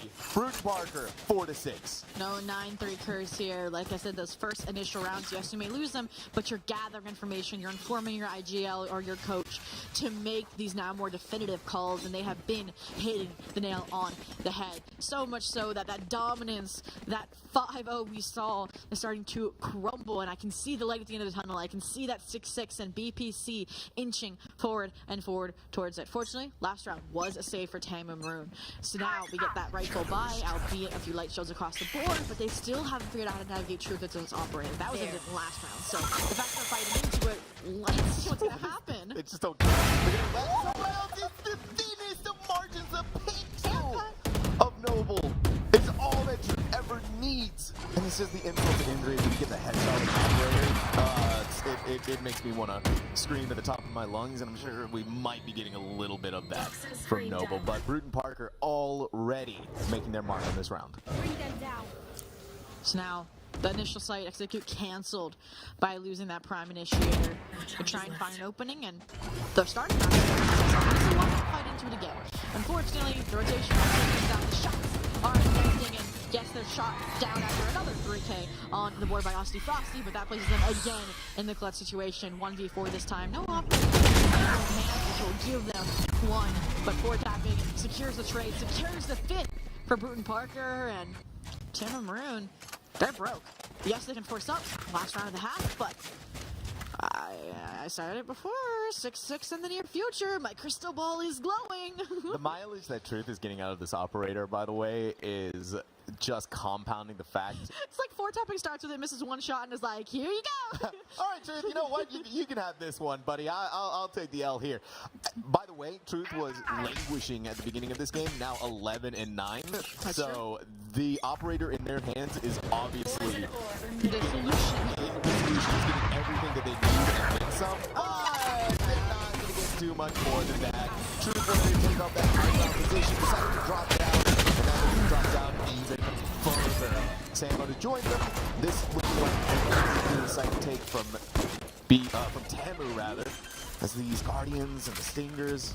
The objective has been accomplished. The spot it's a 5v2. Tamu, this is peak efficiency from them. So 4v2, they want to shut out, they want to guarantee their lead this half. But yeah, they've expended the Nightfall that comes as a trophy, but with Jovo alive in the late round alongside this Viper, we said it's a dynamic duo. Add Austin Frosty into the mix and things might get dicey. So a 7-5, that advantage clutched out at the last possible second. So what do we want from BPC in this second half pistol round? To win it. To win it, I mean, they're 0-3 on pistols this series. Exactly. They need it. They need to get their first pistol round, because if they win this, they win the next round, it's all of a sudden a tied Lotus map. It's 7-7. And then if they can possibly convert that bonus round, like we've been seeing from Tamu twice now, that just continues to compound. That puts them back in the lead and gives them an even better chance of that kind of victory. Wow, we may be getting an earlier departure than we thought. Maybe a 2-0 instead of a third map, but, you know, somebody does have a quick service restaurant. CECC 2024 is presented by McDonald's of North Texas, the official quick service restaurant of the CECC. You can download the McDonald's app to get 20% off of a purchase of $10 or more, but you gotta act fast because this round is going fast. BPC, you said they want this pistol. They are heading to the nail on this B site. So much utility, so much coordination on this procedural set play, but they're not done just here, Sam. Holy cow, what are they doing? They're running through B to get into C. This team, BPC, it starts in B. They came out of it last time, now they're going to go through it to get to C and overwhelm them rather than fighting it out on the beach. The paint shells again from Truth is going to explode the doors wide open, but Nabber is still on the site. The fight is going to get planted. You got to get rid of this Viper. They finally accomplished that task, and now you're looking towards the rest of the team that are actually looking up back towards this C long up the road. It's on top of the ground, it's on the high ground, and you can't get up here. Truth getting that 3K, and Brewton-Parker getting their first pistol. I mean, we said it before that Truth was doing the heavy lifting, doing the overtime on bind, still doesn't walk away with the dub. This map, the rest of the team holding their own, tapping, putting up similar frags in the early stages until Truth comes to life. So now, They've taken their first pistol of the series. They're on the upward trend. They have an opportunity now to tie things up here after a complete blowout of a start with that 5-0. And they won it. Vandal 3 Bulldogs, one of the heaviest second round investments you can get. If Tam and Maroon took this Thrifty, that would be devastation. Brewton-Parker is not going to let devastation happen just yet. Samo's initial first blood onto Naber. It's going to slow that down. It looks like Texas A&M saw the Boombots meeting. And that, I think, pretty much leans them towards believing that C is where a lot of action is happening and where a lot of the action that they don't want to partake in. And so you start going towards A. Tamu has completely left this site devoid of life. And this is going to be easy pick'ems here for Brewton-Parker to plant the spike. And I mean, have so much time to set up, so much time to clear things out, and so much time to not even worry before the first of the troops come from Tamu. Tamu and Maroon, though, we've seen this kind of reservation before, albeit it's on the anti-ecos when BPC does not have the weapons. So let's see how they navigate it being one person down on this retake attempt. Or they might be going for the similar approach as BPC last time, where they understand this round isn't winnable, and they don't want to give any of those early bolt orbs over. We saw Dimensional Drift making huge differences in the early rounds, but wait a minute. Why would you fight into them, BPC? Now you've lost those weapons. Now you get a chance potentially for an into defuse, but I don't think so. And what's happening at B? Yeah, there's not enough time. Yeah, Jumbo and Aussie Frosty. It looked like Brewton-Parker realized how much time was left on the clock. And they are more than confident to be able to close out that round. But they did sacrifice 2 before getting there. Not the end of the world, but it may be felt coming up into their bonus. Yeah, like I said, they had such a heavy investment that I completely agree with you. It makes, each player that falls, they fall even harder. So we'll see what that kind of conversion looks like coming into this next round, which should be a full buyout for Tamu Maroon. And again, early stages, you're collecting information. We don't know what the defensive approach is going to be here for Tamu Maroon, but like I say, aggression is the name of the game. We didn't see these procedural pop plays from Brewton-Parker, but we sure are from Tamu Maroon. Aussie Frosty draws on first blood, and then some, giving Tamu a stark advantage to start out this round. That is a brutal show of force from Aussie Frosty. We've left them out of the conversation for far too long, and they're ready to rejoin it once more. The remnants of Brewton-Parker poking and prodding their way bit by bit onto a site.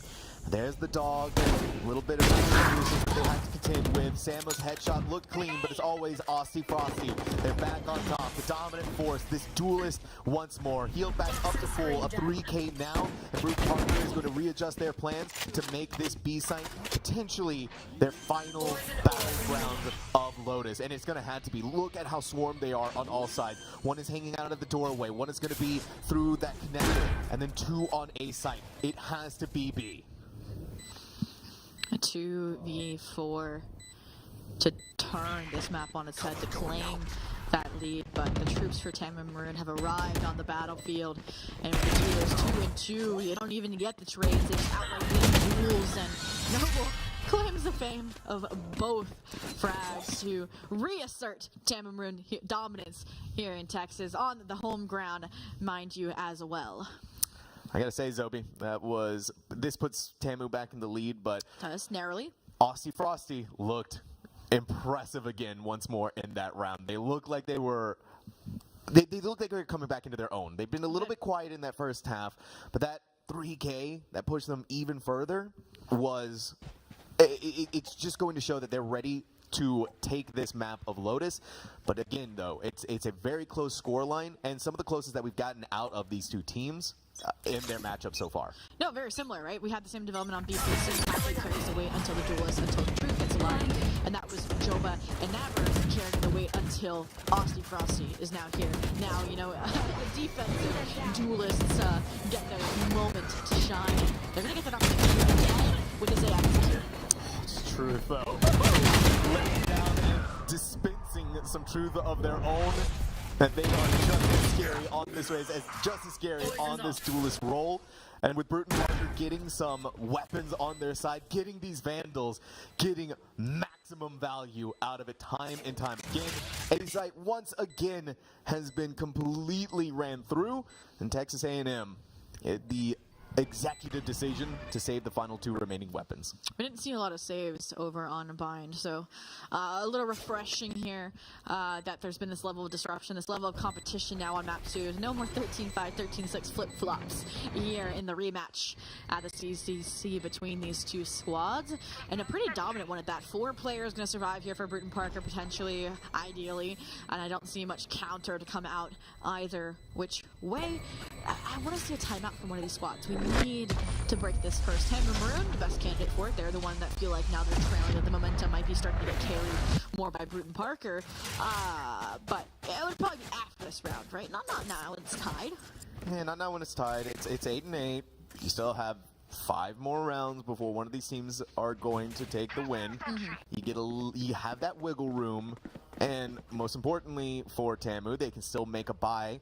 If they don't win out in this round, though, that's when I want to see the timeout. I agree. Don't let Brewton-Parker continue that momentum that they've been carrying and gaining over and over. Speaking of momentum and carrying things forward, 2 ultimates worked up, really heavy execution-based ones as well. Nightfall coupled that with a showstopper. You don't know what direction the satchels from Truth are going to be coming from. So the fact that they're starting out this slow, expecting some form of retaliation from Tamu Maroon is interesting. Late round guiding light will maybe prove that that's not going to come into fruition, which now dispenses the forces, starts that default, that information collection from their own Fade utility getting expended, but they haven't spotted out Austy Frosty. That's a scary position to be in. Always. But you're Austy Frosty, you're raised. High risk, high reward. Exactly, you can satchel out of there if they ping the box. Surely someone's going to do that, right? You can see Surely. Yeah, you can see them. Oh, Gambero. Truth is just a mark. I think it's just enough for Truth to see it there. And again, the thinnest of margins that Truth can capitalize on. If you give them an inch, you better well believe they're going to take the whole freaking mile. Now the plan is going to be on Fort Mount, so CPC to play from the beach. And sure, just go for a clip at this moment, reinforced by some of that utility usage. Showstopper in the mix. Nice hops from neighbor. Steal away the frag. They still meet their end. Tapman closes out the round. Flawless victory, and like we said before, not only did they lose the round, but if it's in flawless fashion like that, yeah, that's when you take the hard stop. Slam on the brakes, pause, everybody. It is time for Naber's wisdom. The calls to be made to see what Tamu Maroon can do now that it's going to be a save. They do have the showstopper, so what are they cooking? What are they cooking? I mean, they're from Texas. Got good barbecue. They do. This, the big issue, right, obviously, is talking about how the defense of Tamu is just not panning out for them. Yeah. When you look at Lotus as this attack-sided map, it's splintering and capitalizing on these long rotations from the defense, and that's what we're seeing from Brewton-Parker, is how fast they get onto the site and kind of overwhelm them before they can really get their footing back into position. And there's some of these gamble plays that Tamu tanks. We saw that on the second round. Sure, it's their save, but they were all the way over on C site, then had to transition onto A that was already dominated by Brewton-Parker. And so that's just been the running theme so far, as they get in quick. Aussie Frosty looked really impressive in the bonus of Brewton-Parker, but once you gave the weapons back over to them, this team feels so ready to take these fights over and over again, and they keep winning them out over and over again. Well, you've proposed the problem. I can try and offer a solution, which is the few rounds that have been won from Tamu Maroon have been those kind of pop plays, a lot of investment towards heavy trap plays, like this aggression towards Rebel. Unfortunately, BPC, maybe anticipating this, isn't fighting into A. We've seen that kind of reservation from them. My question is going to be, what is that late round impact? We saw how fast they were on that exec on Bind, and they got completely behind. The difference, you have a lurking Viper. The difference, you have a Sentinel, a KJ to hold down B main. So not going to get away with this. There's not going to be a lack of information for BPC. With better weapons, they might even be inclined to fight into it. I can't believe what I'm seeing here, too. BPC is just hanging out in their spawn room, waiting to see if Tamu's actually going to push into that. Going to catch Noble a little too far forward, being chillin'. The Sheriff, again, it's always beautiful to see that weapon sing in the hands of a player like being chillin'. But for Brewton-Parker, suffering that one player down, is going to pivot back over towards this seaside. Face your fear! Side of it. I don't know if the KJ was in there, but Naber is decayed, marked out of their mind. They can't hear anything, but they can still land their shots, and that's what matters. So now it's a 3-2, and comes the showstopper from Aussie Frosty, a little too high up the top. Noble's on the flank, ready to make that lurk exec happen. This round again, a Thrifty, very obtainable here. Bing Cheng thinks they have the timing. Noble, reclaiming now, ensures them that they are safe here to strike, to put this round back together. One player remains, and Noble makes quick work of that as well. I was thinking before, I'm like, Aussie Frosty, if you had let loose the showstopper towards that A main denial, you could have gone 2 or 3, maybe even 4, but then saving it for that moment. It forces the Clippers off position. Yes, runs up around, denies it. And that round, the issue here is BPC, it felt like they didn't do too many things wrong. It really was just gunfights and smart utility usage, maybe the flank play as well. You just couldn't get off site fast enough. But that Nightfall was textbook. You couldn't, you saw Naber struggling. They didn't know there was a paranoia. Sorry, rephrase. Take a breather, guys. There's a lot of action. It's 9-9. We're tied very closely before double digits. The Nightfall deafened Naber, so they didn't know there was a shrouded step from the Omen. They didn't know the Raze was double slash. They panicked. They lost control of the site. But they don't want to lose control of A here, and it is dynamic here. All right, we already got the first pick off, though, from Brewton-Parker. Aussie Frosty is going to be the initial point of contact here that's ripped away from Tamu. Bing Chilling has the trade-off, though, and has equalized the numbers. The whole crux of the situation, though, is where is Brewton-Parker going to end up at? They're stuck inside of Breakable. They haven't made that decision to either push towards B or fight onto A. And this is where Tamu is starting to gather that information of how long they're sitting here. And what's interesting is they've kind of given up this B site control, full trust in that turret to play contact so they can swarm back on the B site. They have to make the correct read that the pivot's going to be back on towards A. And they're just kind of holding the ground. We've seen these late round execs, and they usually do favor the Barons, but this call to pivot back towards B site is going to spice things up. Alright, Viper Spit is going to be used. Now this is going to make Tamu's job that much more difficult. Not going to be difficult for BPC. Joba's going to walk in. It feels like almost for free, but now that they've shot some of their bullets from the Vandal, they're going to see BPC send a hailstorm of bullets towards their way.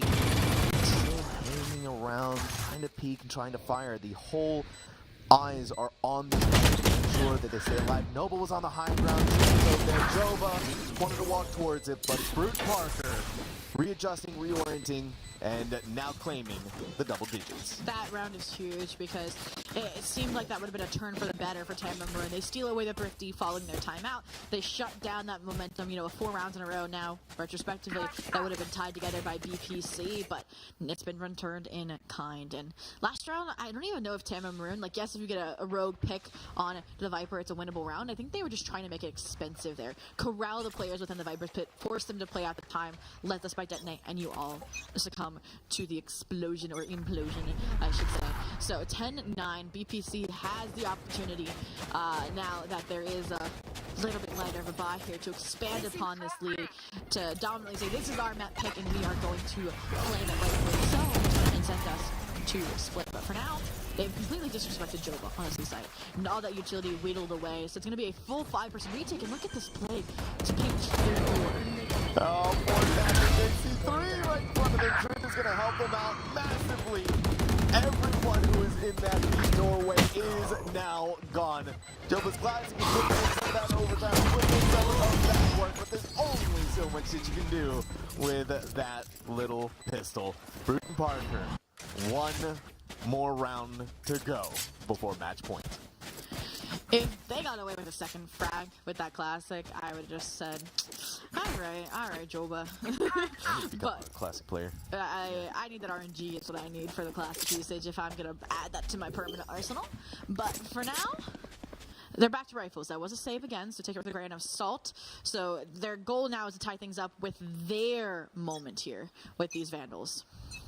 Okay, I just took a closer look at the score, but Truth is 26 and 13, a ridiculous score line, and they're looking to further that even more now. A showstopper on the field, looking, ready to strike, ready to pounce. Aussie Frosty is going to be on the receiving end of that. He knows that someone is going to start hunting them down, but they are not the prey.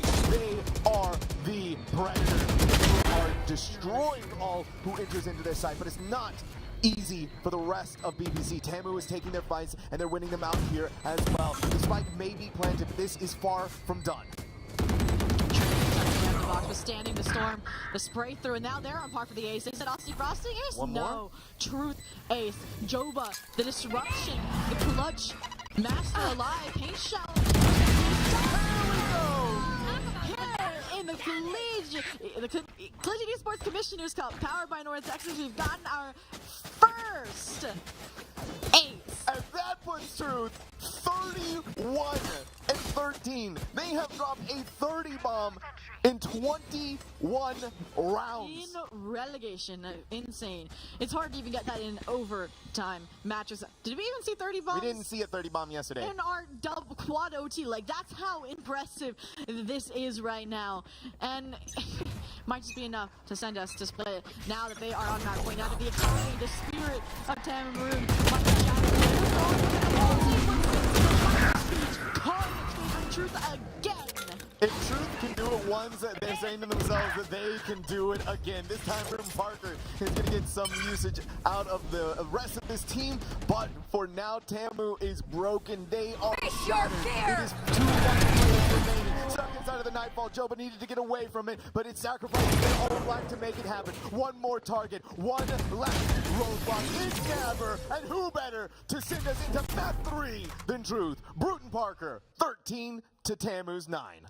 I'm so glad we placed those duelists on a pedestal before this matchup, but because that development from your support players carrying the weight until you can get alive, you can get in that more comfortable position. When you have that information to know how this team is playing and can put yourself in those favorable duels, it worked beautifully for both squads, but at the end of the day, Truth coming out on top. You can see the team love on stage for being able to pull this to a map 3. Like we said, best of 3, single elimination. This is their last opportunity to go to those quarterfinals, to face off against Fisher White. And well, you wanted a close matchup. Your horse might be the underdog. They just kind of caught up, you know. Yeah. The race is now even once more, and there's one final lap to go before we're able to crown our victor here and send them off into the semifinals. But it is that one final map, Zobi, that one last destination, that one last battleground for both of these teams. And I am a split lover, so I am so excited that that is the map that we are going to be going towards. And I will say, Tam and Maroon, they don't play on it as much. Now, granted, when they have played on it, it's been pretty good, 3-0. But I mean, it is 6-2 for Brewton-Parker, and I mean, they basically banned out all the maps, like I said, that they played in CVAL. They didn't want to repeat that affair, that dark history of losing.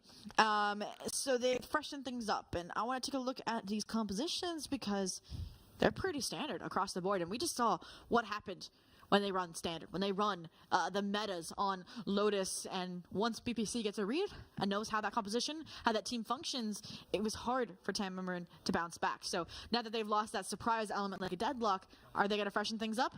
Are they going to pull out a wild card? I've seen a deadlock on Split. It works pretty well, actually. Listen, we may see the deadlock on Split. We may see something completely out of the ordinary, but we are going to go to a short break. It is one more map in this best of 3 between Brewton-Parker and Texas A&M. The winner gets to go on into the semifinals. The loser going to go home. So we'll be right back after this short break.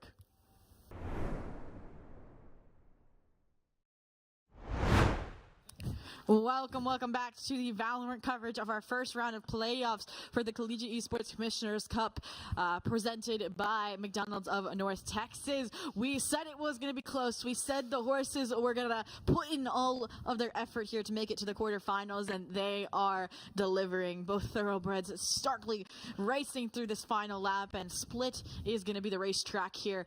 And I mean, that last map was a perfect showing. It showed that it wasn't going to be flip-flop. It was going to be close from start to end after that kind of shaky start on Bind. And I'm not going to lie to you, Sam, I'm concerned for Split because history shows a mirror matchup, and we saw how close competitions just fared on Lotus. That we did. This is a moment for both of these teams to show up in force, but if we take a look at the stats in the previous matchup, there was one player in particular who I think we all know that I'm going to talk about that really showed up in force. They said 300 wasn't enough, all right? They said we needed to pass 400. 430 ACS. That is one of the highest ACSs that I've ever seen in my entire Valorant casting career, and just Valorant career in general. Not only that, but 34 elims. They had 10 first bloods. That kind of impact that you get out of your duelist is that's the dream of every duelist, is to be able to have that kind of impact. I think the majority of the times, if not every time, we saw Tamu attempt to see aggression of any form, it was Truth that shut it down outright. And they were definitely a tip of the spear over on the A side, but Aussie Frosty definitely put in the work to deny some of that control over towards Wall and Rebel. But like we said, passes in the past, we can't hold them to that same caliber or that level of expectation, because placing that one player as the win condition for Brewton-Parker College, it's rough. And like we said, the rest of the team, they literally pulled out all the stops in the early stage after that 5-0 blowout at the start from Tama Maroon to allow Truth to warm up. But map like Split, there's so many angles to keep track of, so many lurk potential positions. And I know Job was a lurk master. We didn't really get to see it as much on Lotus, but I'm hoping we finally get it delivered once they're on, a Cypher. Other than that, though, it's still a Raze map. It is still a Raze map. Still a Raze map. It is also a little bit of a jet map as well, so I wouldn't be surprised if we do eventually get them, or do get to see them out there. It 100% is more of the Raze map, though, being able to take some of that high ground with the satchel charges, especially when you look at that A-side approach. Getting to Heaven through that direction is incredibly valuable towards gaining some of that map control. And if it's going to be Truth right there, they themselves are so scary.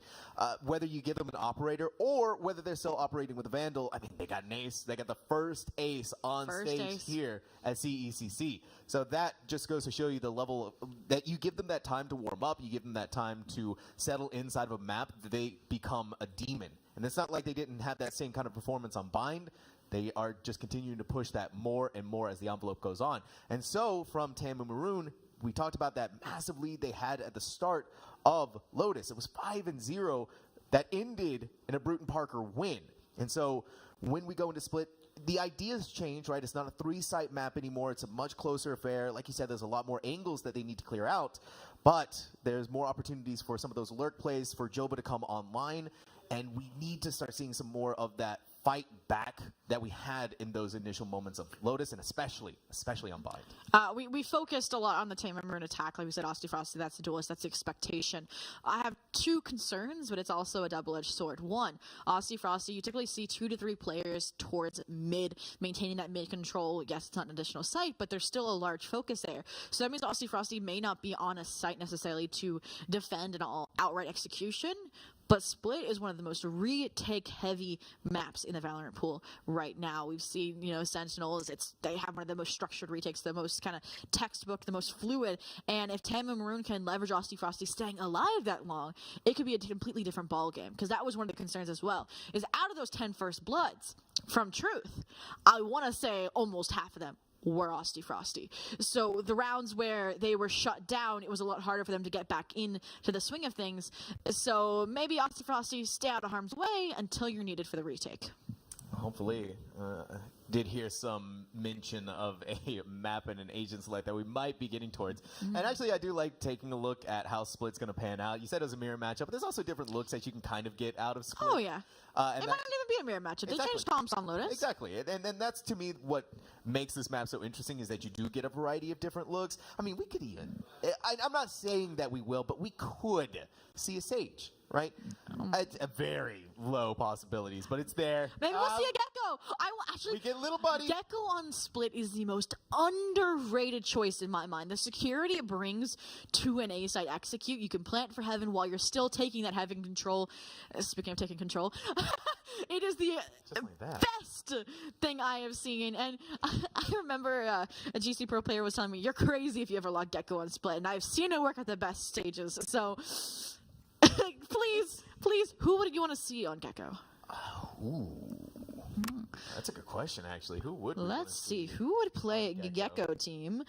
I want to say Nabber has on Icebox, but I think that was a recent swap. Yes, I am correct. That was a recent swap. They are the only Gecko I see. Actually, no, I also see Caps has played it on Lotus. That was their old composition. But maybe they have abandoned that in better hopes in terms of the Fade, which is where I think the change could come out. Like I said, previously it was a mirror matchup, being that Cypher, Raze, Omen, Breach, and Sky. So they kind of succumbed to the Sky nerfs by picking up the Breach pick. But I could see a Breach Fade come out. That was like the early forms of the split adjustments out of the Sky nerf.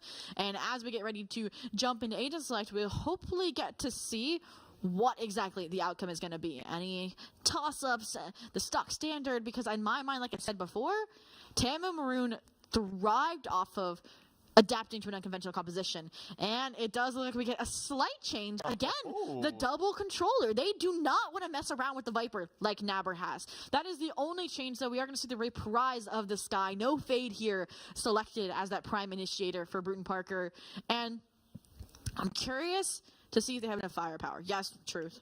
30 bomb. That's plenty of firepower. Yes. But we saw a little bit of a struggle in the post plant with this composition over on Bind.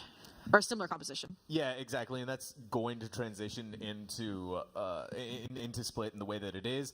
Texas A&M kind of in similar straits, but you have Nabber on that Viper. Once again, though, it all comes back to a very judicious use of their Molly. That snake bite. You only get one of those now, so you can't double dip anymore.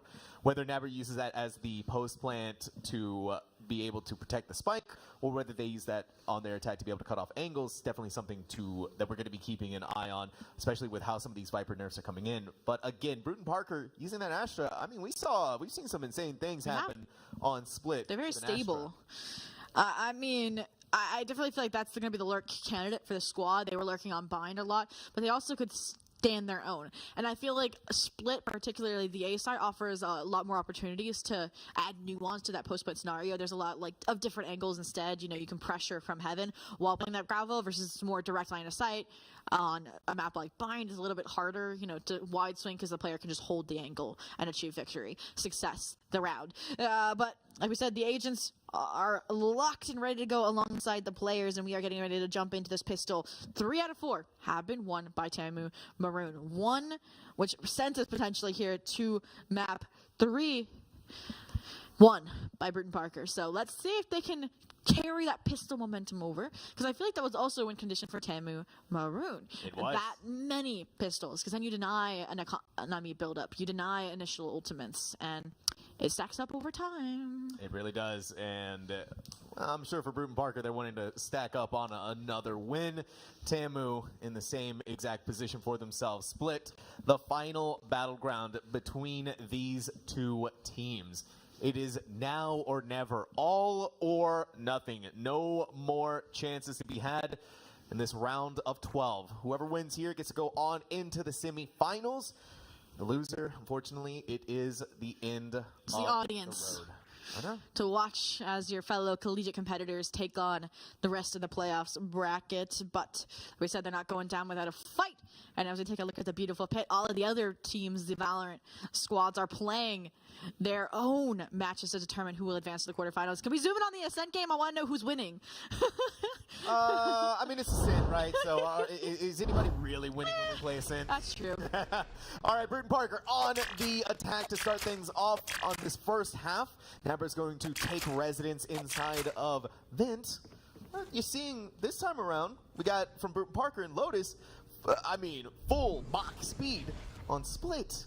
Much more tempoed out.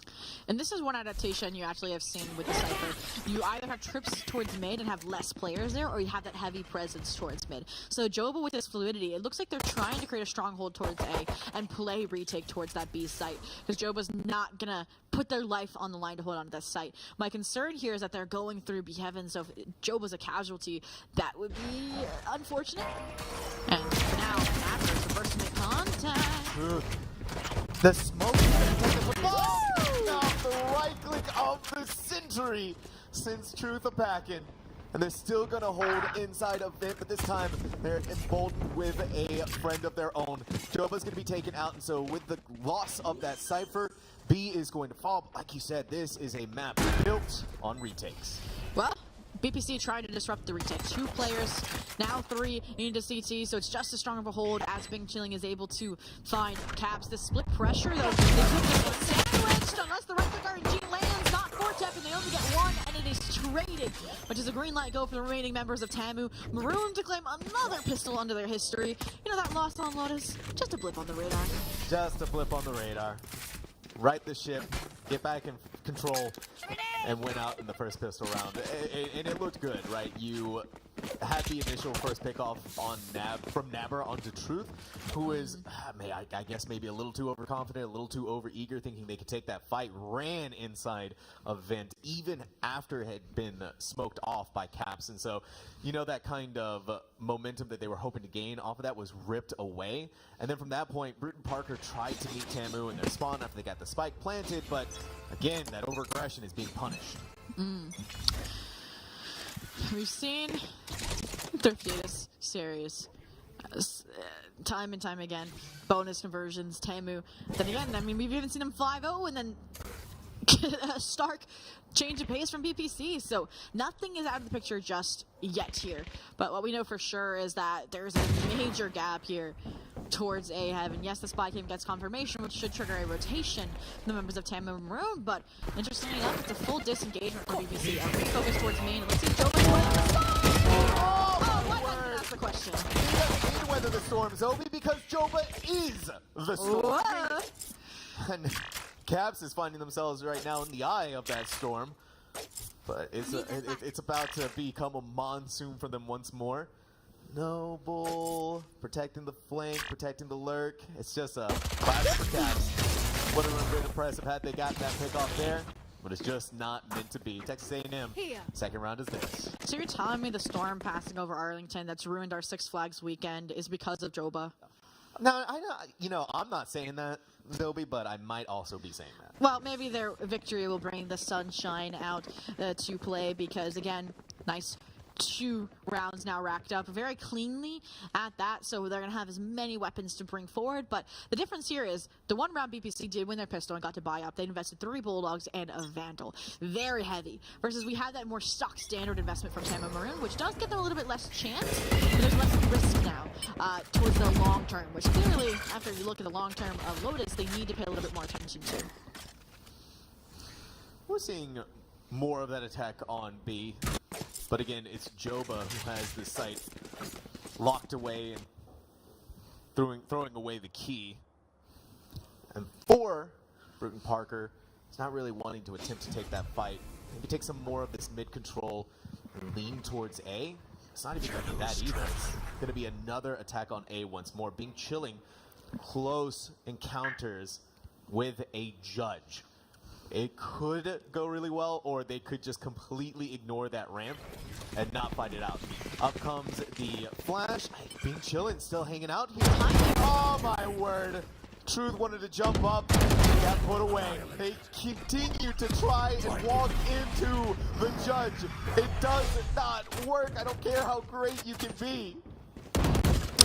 That it was just unfortunate because the guiding light confirmed somebody was there. The paranoia hits Bing Chilling, but the double satchels, some miscommunication, some mistiming, and it may just cost you the round. A 2v5, still no rotation from BPC, but there definitely are more players here on the side of TAMU Maroon. You know, you got Frosty Frosty taking the back seat here, tucked away in screens, so if there is a rapid attempt to exploit space towards B-side rotation, they would cover it, but for now, I mean, they're 2 BPC players, they were isolated and taken care of accordingly. Flawless. That's insane that it was flawless. Flawless. 3rd round bonus conversion. Third round Worst weapons. Flawlessly done.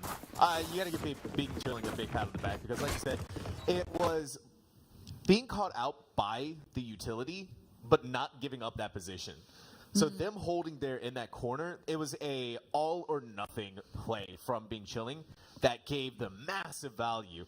And again, that's what I'm also saying. It's like you're going to go and try to take the fight against a judge in these close quarters encounters once again that Samo just was not able to win out on, and then the ball just kept rolling from there. Texas A&M 3-0, Brewton-Parker on a lighter buy. It's going to be tough for them. And once again, we swapped sides for this last map on Split, so this dominate's not a result of that, but it could be a result of the true shutdown potential this Cypher has had. Austin Frosty adding to the tally alongside them. They're looking like they're headed back towards another 5-0 victory, but Samo had something to say about it. Deagle shot stops the bloodshed for now. Regrowth to get that heal online, but they have no information about who else lies in wait on the other side of this weapon that they need to gain if they want a chance of getting this round on the board. 3v4, still feasible. We've seen it before. Let's see what they do when they get to another trapwire. So they want that weapon so bad. They worked hard for it. They've earned it. And it's been claimed. They're gonna get it. They're also going to find out this tripwire that's chilling out right there. And with that loss, Seekers. I kind of like this investment though. Try and gain some more of that space. Seeker's gonna go and find the 2 targets on B side and rotate back over on A. Dodge the paranoia, but not dodge your own flash, unfortunately. 4 tapping, blinded out just momentarily. But Noble's here. Kind, still holding on, still fighting. Samo Sheriff is so crazy. So it's been chilling. They readjust over there on the other side. Spike does need to be planted, but you're really just trying to play for your life at the same time. There's no other choice. In comes Dodge and it's so stylish in the way that they did it. Texas A&M 4 rounds done. What did I say? Asti Frosty alive in the late stages of the round, and with that much utility as well, still having both satchels, they make quick work of that post-plant attempt. A really good attempt, I would say, to convert that numbers disadvantage and an eco round. But now, look, staring down the barrel of another 5-0 start for Tamu Maroon. They have rifles back online, and you know, maybe a Cypher ultimate out of the heroics, out of those deagle shots from Samo, but other than that, no real, like I said, firepower other than truth to get them into a site, which is, I think, where the difficulties are coming from. They're getting shut down. Battle mid that Austin Frosty is going to claim victory of over truth. The rest of Brewton-Parker on A. Samo is getting pinged and shipped away through their own cage on the other side of that. Dog is going to go up, allow the entry into heaven, and the snake bite has already been dealt with.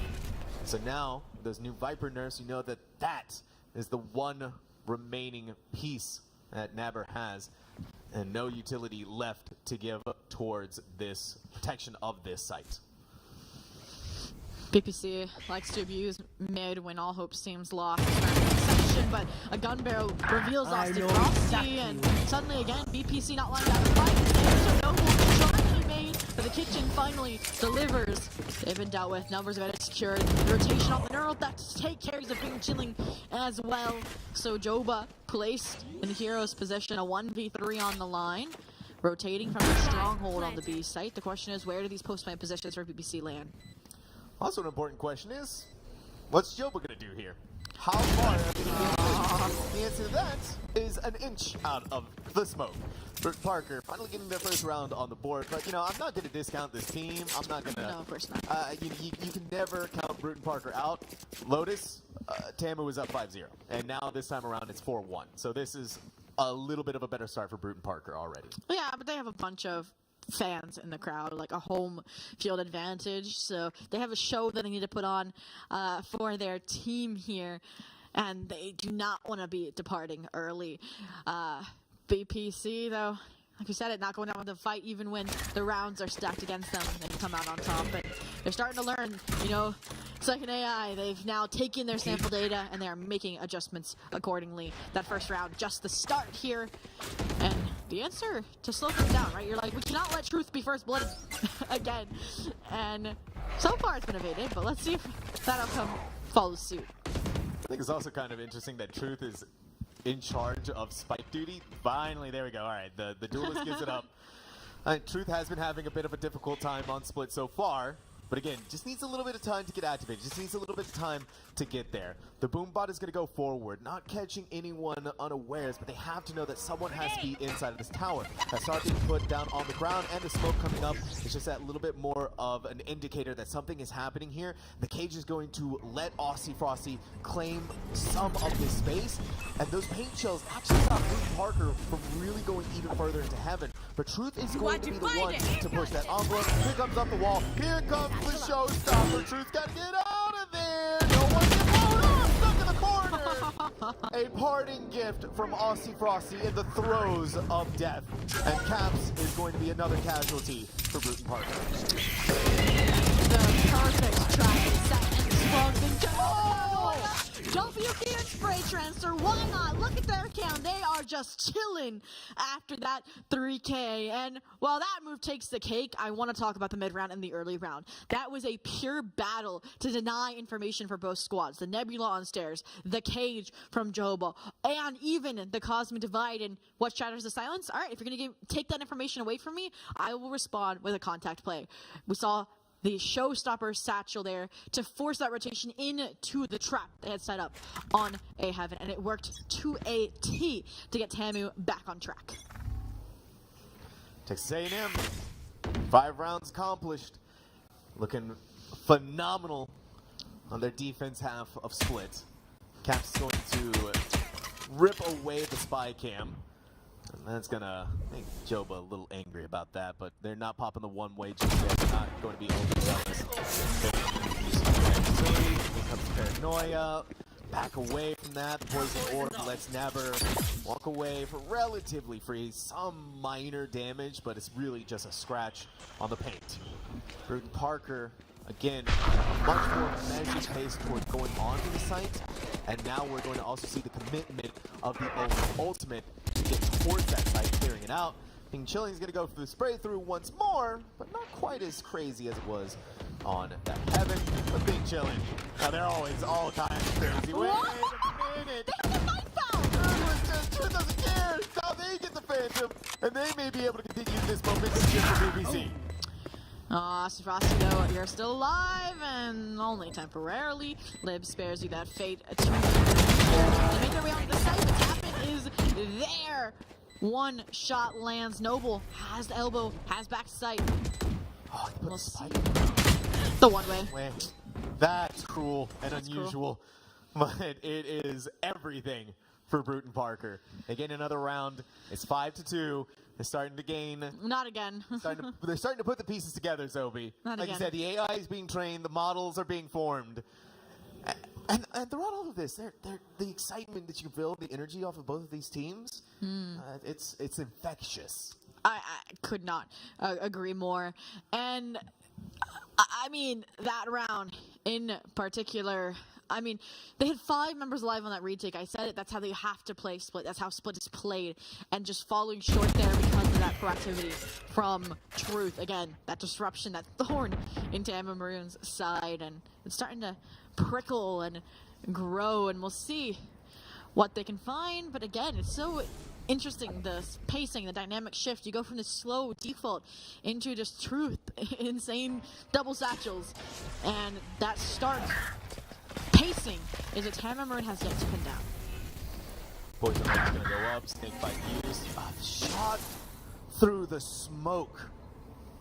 That is unreal levels of prescience and awareness. Samo is actually going to continue leading inside of this.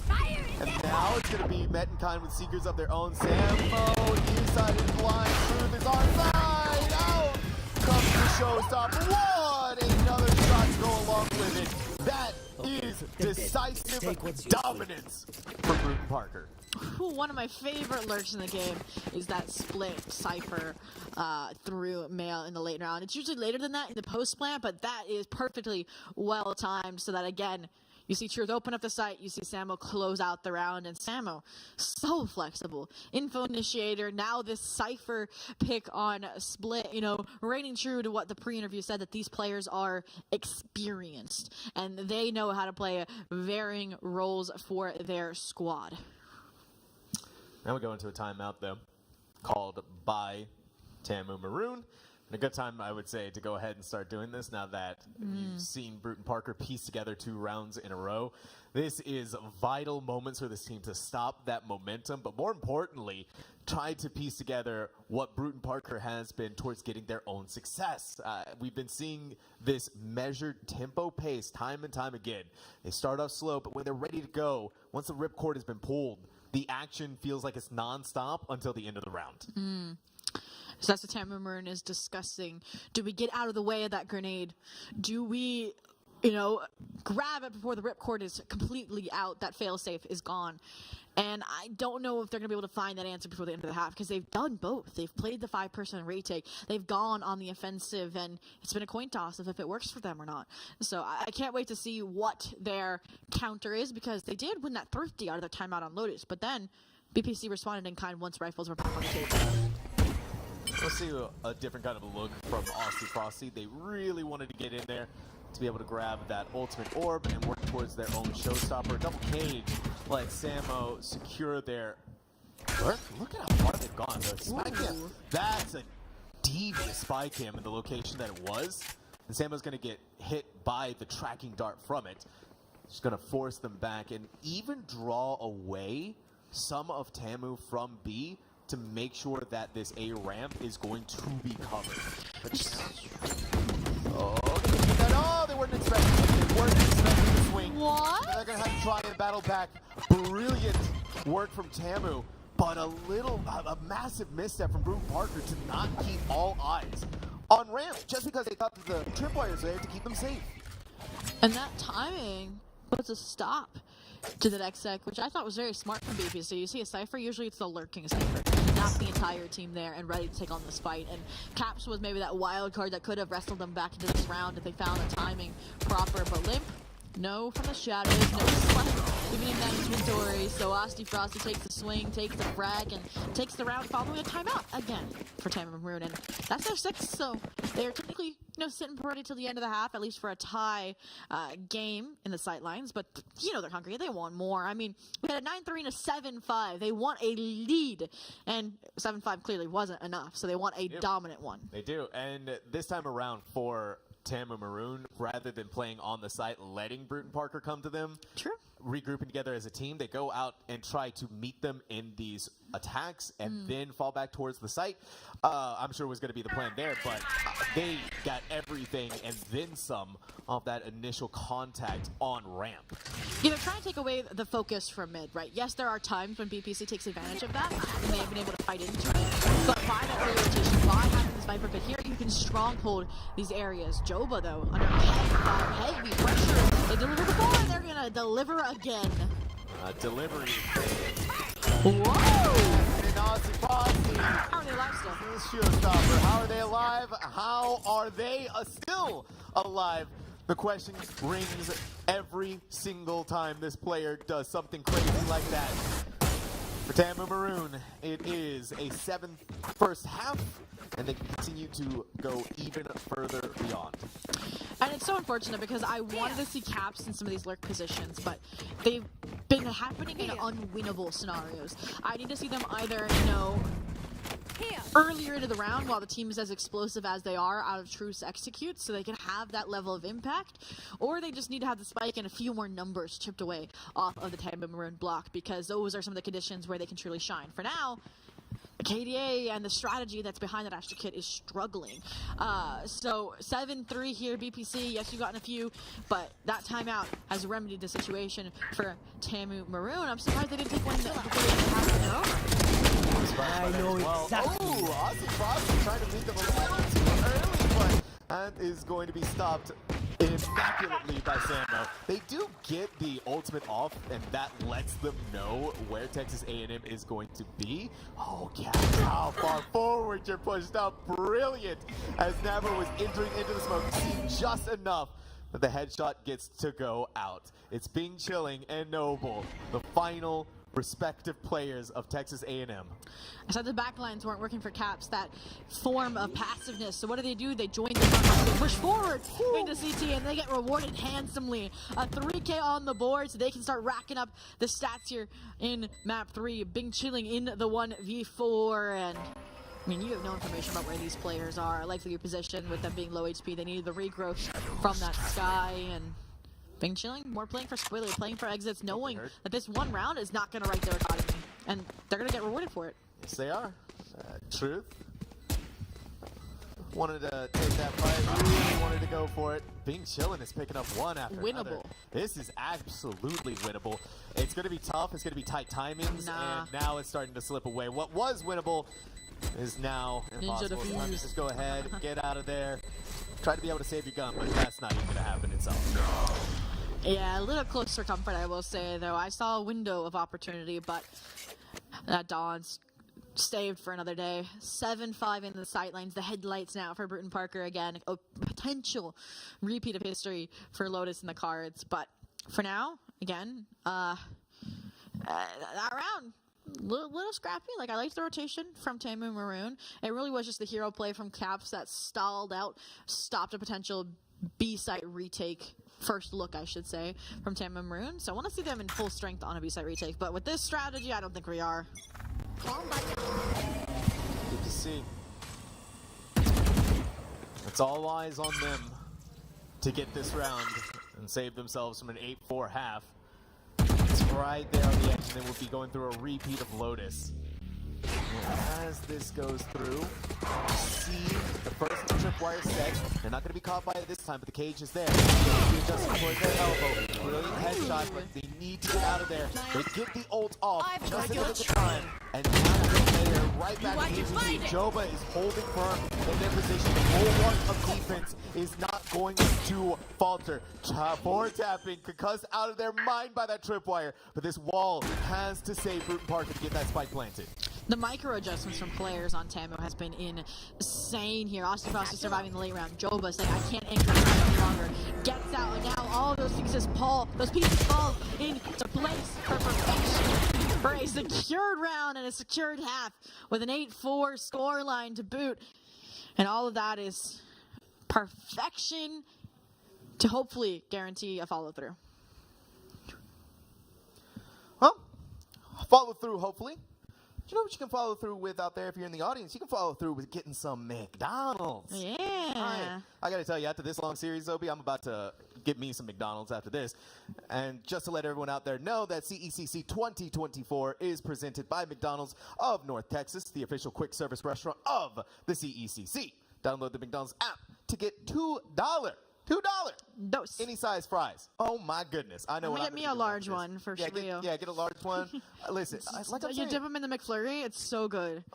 I'm telling you, it's a long series. We've been here for a long time now. This game started at 10. It's almost 1. So these two teams are really giving us some value out of this matchup. But it is Brewton-Parker College on the back foot, now starting on their defensive half of split. Again, this is the pivotal pistol rounds. And the majority have been won by Tamu. This round, heavy mid-pressure, but heavy response from BPC. They're not defensive. No pulse at all. They don't even need the trap wire or the paint shell because they are winning their duels outright. The support players from the back lines. Now the tip of the spear here. They've claimed numbers advantage starkly, but 3v5 pistols, limited utility. It is anybody's game still. Samo tucked inside of that corner. Noble's right there, but they didn't shot because they moved out of the way just in time. That is so smart. Joba has the strike back. They swept the legs out from underneath forward tapping, and inside of this vent, you can see how much they want to go inside of there. They don't want to risk it. Samo turning around all over the place. Truth is going to support their teammate. Noble picks up the 1, but they're at 5 HP. He sneezes on them and they're out of there. It could have been the clean headshot, but Truth is just that little bit more clean. One body shot, one any shot onto Joba, and they are going to be done. The paint shells are in, and that is the calling card that this Cypher is hiding inside of sewers. You just spray through it, and you come up with everything. Brewton-Parker, in this final pistol round, wins it out. I'm getting flashbacks to Lotus. That was a monumental pistol needed to secure that tie game. And now, yes, you're trailing by a bit more here on split, but it's a great start. It is. It's a start that needs to continue. It cannot stop. You press the start button, you don't press the stop button at any point if you're Brewton-Parker. They have the weapons, but they cannot get thrifty here. Again, these are the rounds that are counting so much. And if they go further, the bonus, it could be all theirs, but inside of the tripwire is easy for Lim. They just pick it up just like that, but then you have Austin fighting back. Oh, unbelievable what we're seeing here from both of these teams, but it's still Brewton-Parker to have that lead. And now they're feeling confident. The Guardian long-range weapon in the fight wins it out, and that lead starting to shrink again. 8-6 now. Whew. You know, they had to go on this marathon run if they wanted to clutch out by, and didn't happen. Had a nice little, sprint to catch up on Lotus, and now here they're just carrying that in tow to close that gap even further. But granted, lighter investment means you get heavier weapons now here for Tamamaroon to strike back to keep things in their favor. And I'm getting nervous that we're going the distance on this map too, Sam. Oh, we're absolutely going the distance. Absolutely. I can feel it in my heart of hearts right now. What is BCC feeling? What is Tamu feeling? Well, they're feeling like they're going to get a pick onto each other. But now Tamu, with the efforts of Joba, is going to pull ahead just slightly in that numbers advantage. Tamu has given us a lot of different look at the Cypher utility. In goes the cage, down goes the tripwire, but it's not going to be capitalized on top of. They tried their best to hold that position for as long as they could, but in all eventualities, Texas A&M is going to pull through. Now for Brewton-Parker, the final two players need to stand up to the four of Tamu. I mean, even one or two players here would be a handsome reward for this eco round. Granted, not as flaunty as the flawless third round conversion that Tamamaroon has been able to show them up with on this map, but still the round that in the future could be good with this narrow lead. And at this point, yeah, they're playing for those exit picks here. Maybe they'll go towards Garage, but I mean, you have a Spectre, you don't need to save that for what's happening, so you just swing into this 5-pass swing, and Austin Frosty, who's back and forth. I mean, sometimes that's one of the hardest angles in the game. It is. It's one of the hardest angles in the game, and you're using a Spectre. Oh, now they want to go and meet their target. Now they want to go and meet BPC. Texas A&M, 9 rounds in the bag. They denied the bonus. And now we get to see what Brewton-Parker is going to do with weapons of their own. Whew, that is a great question, because that's when they kind of went on a little streak over on Lotus, and we all know how that ended up. It's gotten us to the point where we are right now, and I'm curious if we're going to see an early timeout this half or not, because that could be a good remedy. It's what got them to that 8-4 half. But for now, they think they have enough momentum between Austin Frosty, double satchel in heaven to try and deny, but this high-low spread, there wasn't the same level of support here for Joba that there is for Seven. So let's see if 4-tapping can have that effect here. And I'm just excited. Yeah, 4-tapping is going to send the dog forward, and once that dog peeks out, it's going to see one Nabber. Clean shots on the lurk from Camps, trying to deny them, and it has been. But now you heard that shot. It is Truth operating back on the field once more. They have your trail. The secret's going to go in. Now Truth needs to get back over this A site, and it's being blasted away. Sammo concussed out of their mind, nearsighted, couldn't see anything, couldn't see the encroaching death at their door. Texas A&M has the spike planted. You're seeing a team with an operator and a phantom. Those are not the kind of odds that you're going to win with. The operator is such a heavy investment, but the difference here between Split and Lotus is Split is more of a retake simulator, so it truly doubles down on that double edge sword mentality the operator brings. You can't retake with that. You can't double satchel in and find that same level of aggression you would hope for. You can only sit back, find opening picks, find exit picks in a save, and neither of those are going to get rounds on the board for Brewton-Parker that they need, because Tamamaroon, with this victory, now sits on double digits. They do. A silver lining for Brewton-Parker is that True still has that operator, still have another weapon saved for this team, but it's starting to get into dicey territory. It's starting to, sharks smelling the blood in the water, and Tamu so very close to being able to put Split away and put themselves into the semifinals. The operator got them out of that 5-0 hole on Lotus. Yes, they missed that window of opportunity to that round, but the save being called means that it's still a leg of hope here for Brewton-Parker to get back into the swing of things. The rest of the squad on the opposite side of the spectrum, full saves to make sure you can afford to buy no matter what, whether they win or lose this round, because they know they're going to be edging towards that map in series point. For now, Trailblazer in almost doesn't clear out Limp. Yeah, Limp almost got hit with the Trailblazer itself.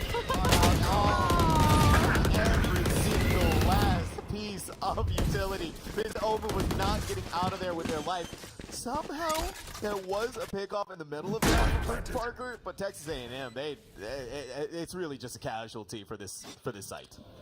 Do you save the operator again? Can you save the operator again?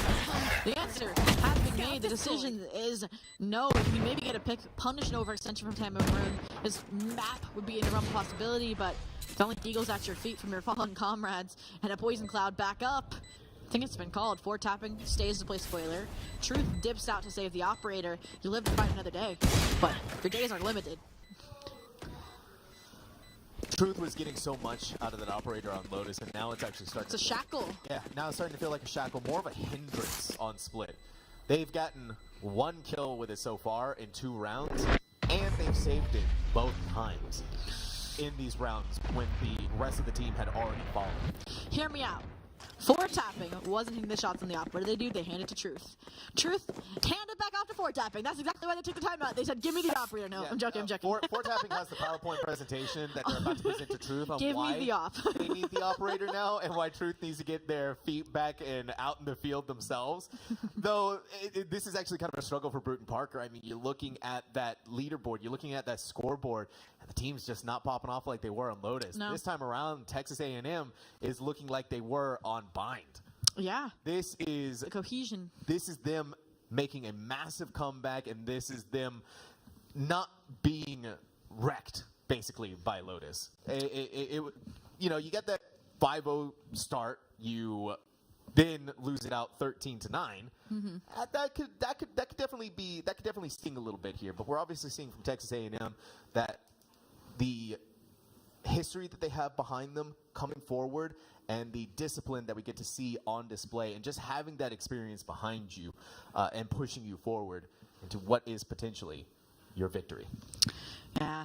Another 2-1 for Tamu Maroon potentially in the making right now, but BPC has the opportunity to play spoiler coming out of their timeout because that is what saved Tamu Maroon from a potential turnaround, but have to see. They have to get this round on the board first. We've seen shutouts of momentum for both sides in this series, and with this bye-up, it does feel like a last leg stand. They lose this, they're broke for next round. That could be their last.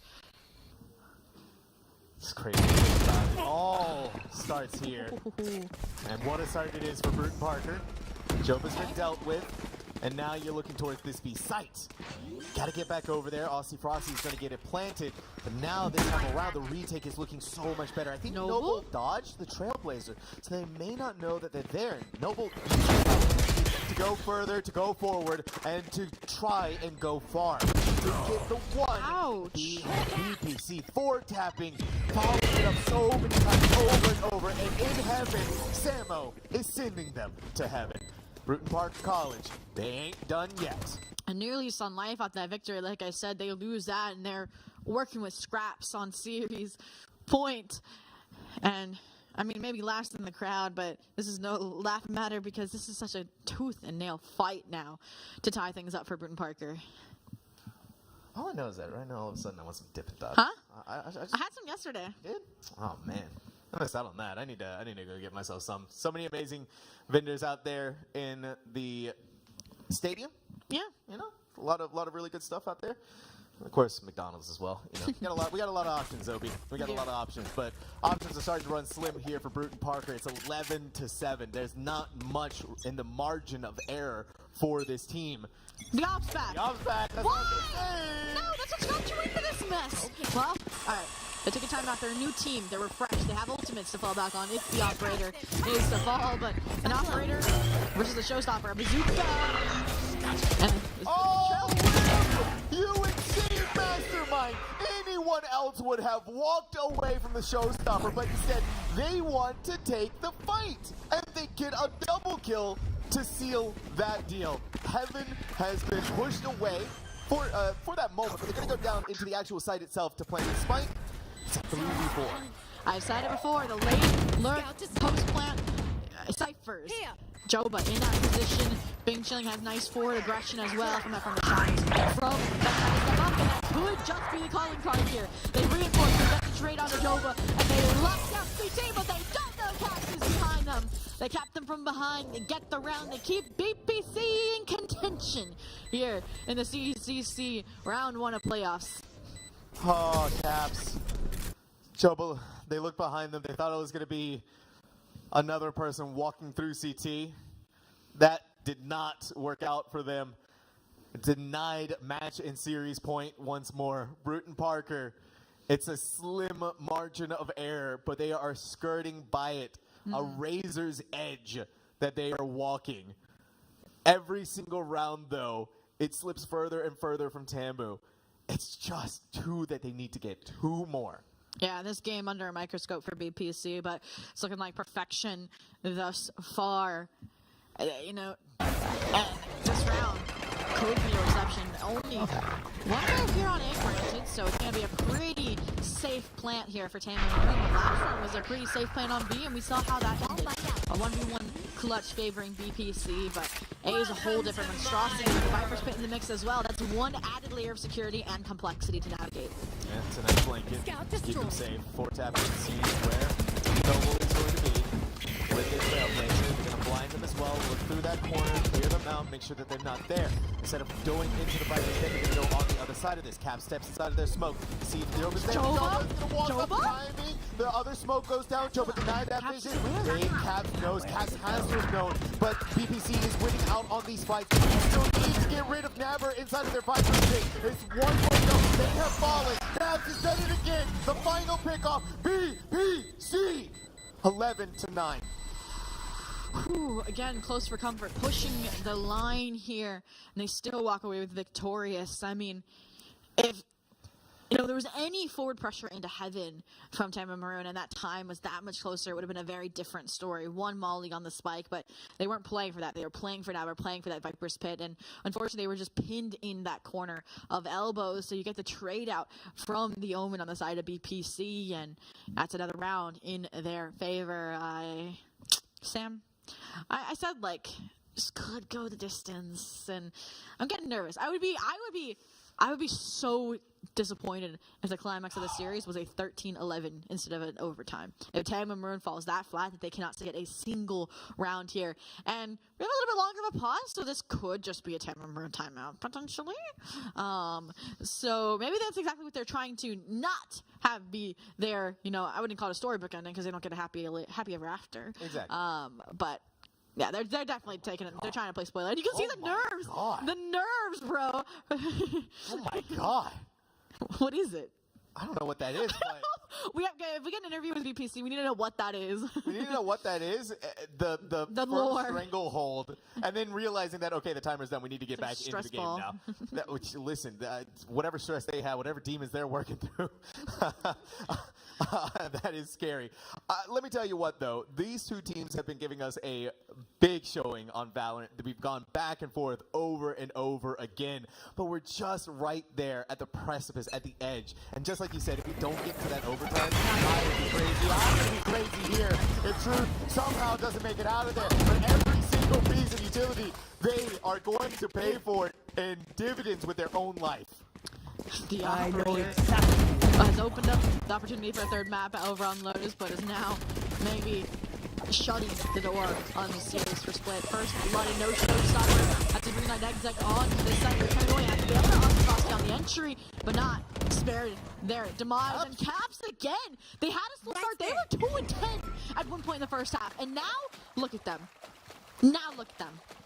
Zoe, I'm looking at them, and the only thing I'm feeling right now is an immense, overwhelming sense of fear out of this player.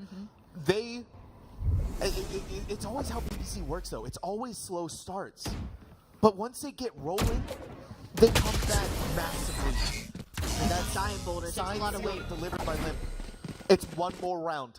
One more round to tie this map up. 11-11, but it's 11-10 right now. And I don't even know if last round was a timeout or if it was a tech pause.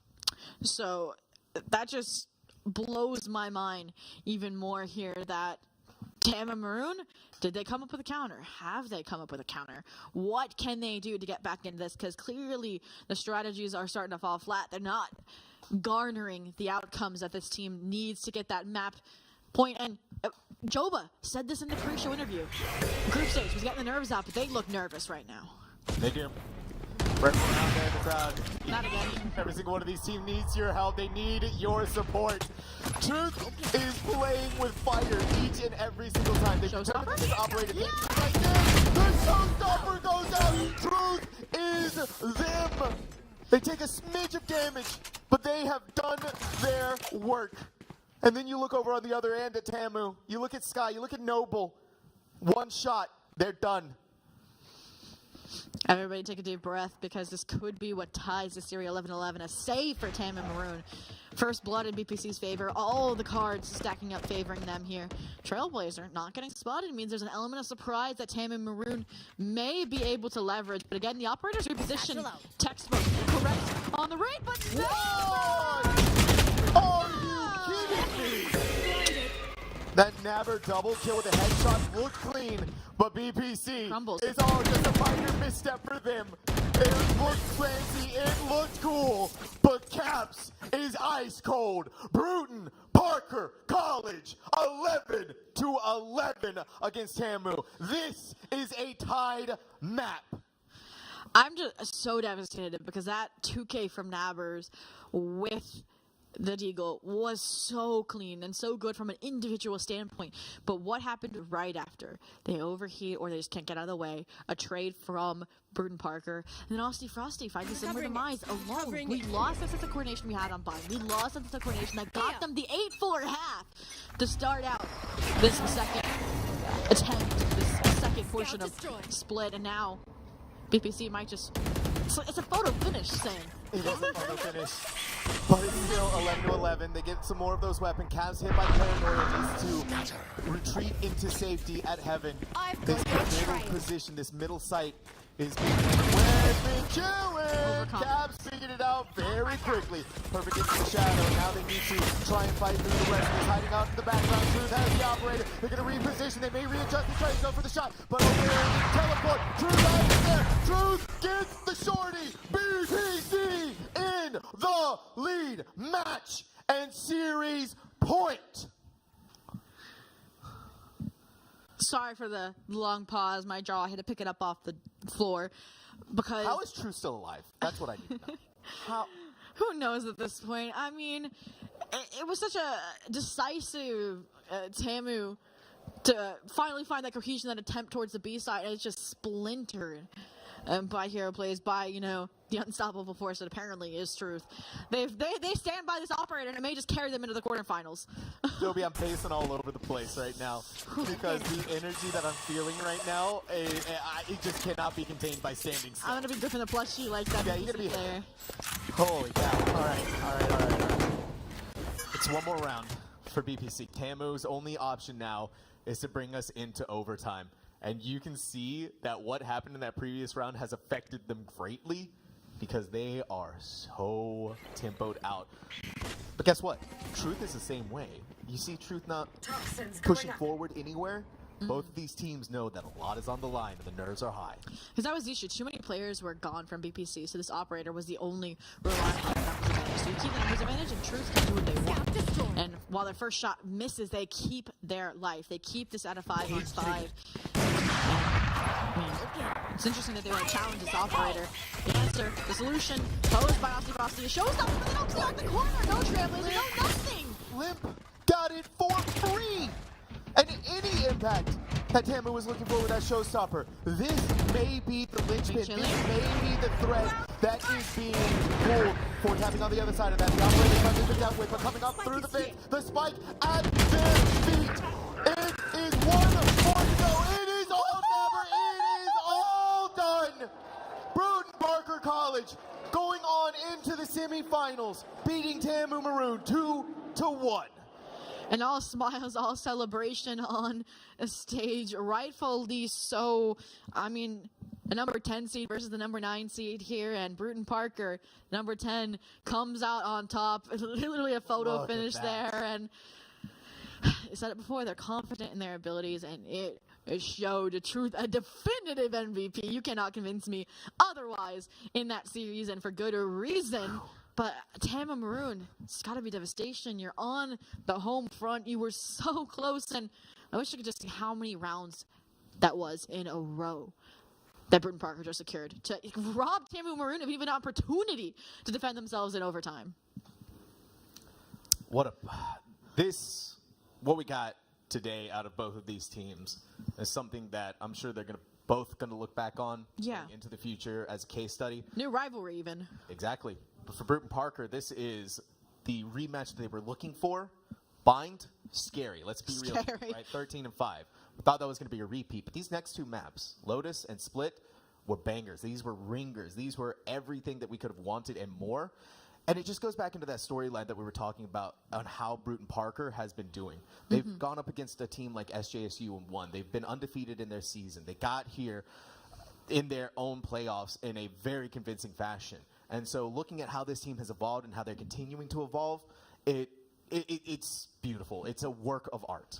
I mean, if this was their first trial of strength, they have definitely surpassed it. But the final opponent may await in the quarterfinals. Fisher, White, similar, I would say, to the experience in the Tier 2 scene, just from an NA perspective, instead of the EU realm that the pre-show interview revealed that the majority of the BPC players come from. And was just a masterful showing. It really was a masterful showing, but that is going to be it from us here on the casting desk. We're going to throw it over to Hercules for that post-match interview. I need a cold one. Welcome back, everybody. Can we get a huge round of applause for Brewton-Parker College after that comeback? Now listen, we have a lot to talk about. There's a lot to break down. If you guys aren't aware, this is not only Brewton-Parker's first time at CECC, you guys are import players from Europe. You came all the way out here. You said this is what, your first semester competing? I need to know what is going through your head. There's got to be so much that has gone on in such a short period of time for you. I don't really know. We just came out, got a job to do, cracked on, had fun, and yeah. Just got on with it, basically. Showed them some European Valorant. European Valorant. Honestly, I get it. You guys had probably the most insane comeback I'd seen. The first map, it didn't really quite look like it was your game to win. And then, again, it was just, you continued to come back. Tell me a little bit about what the mindset was to kind of keep doing what you're doing.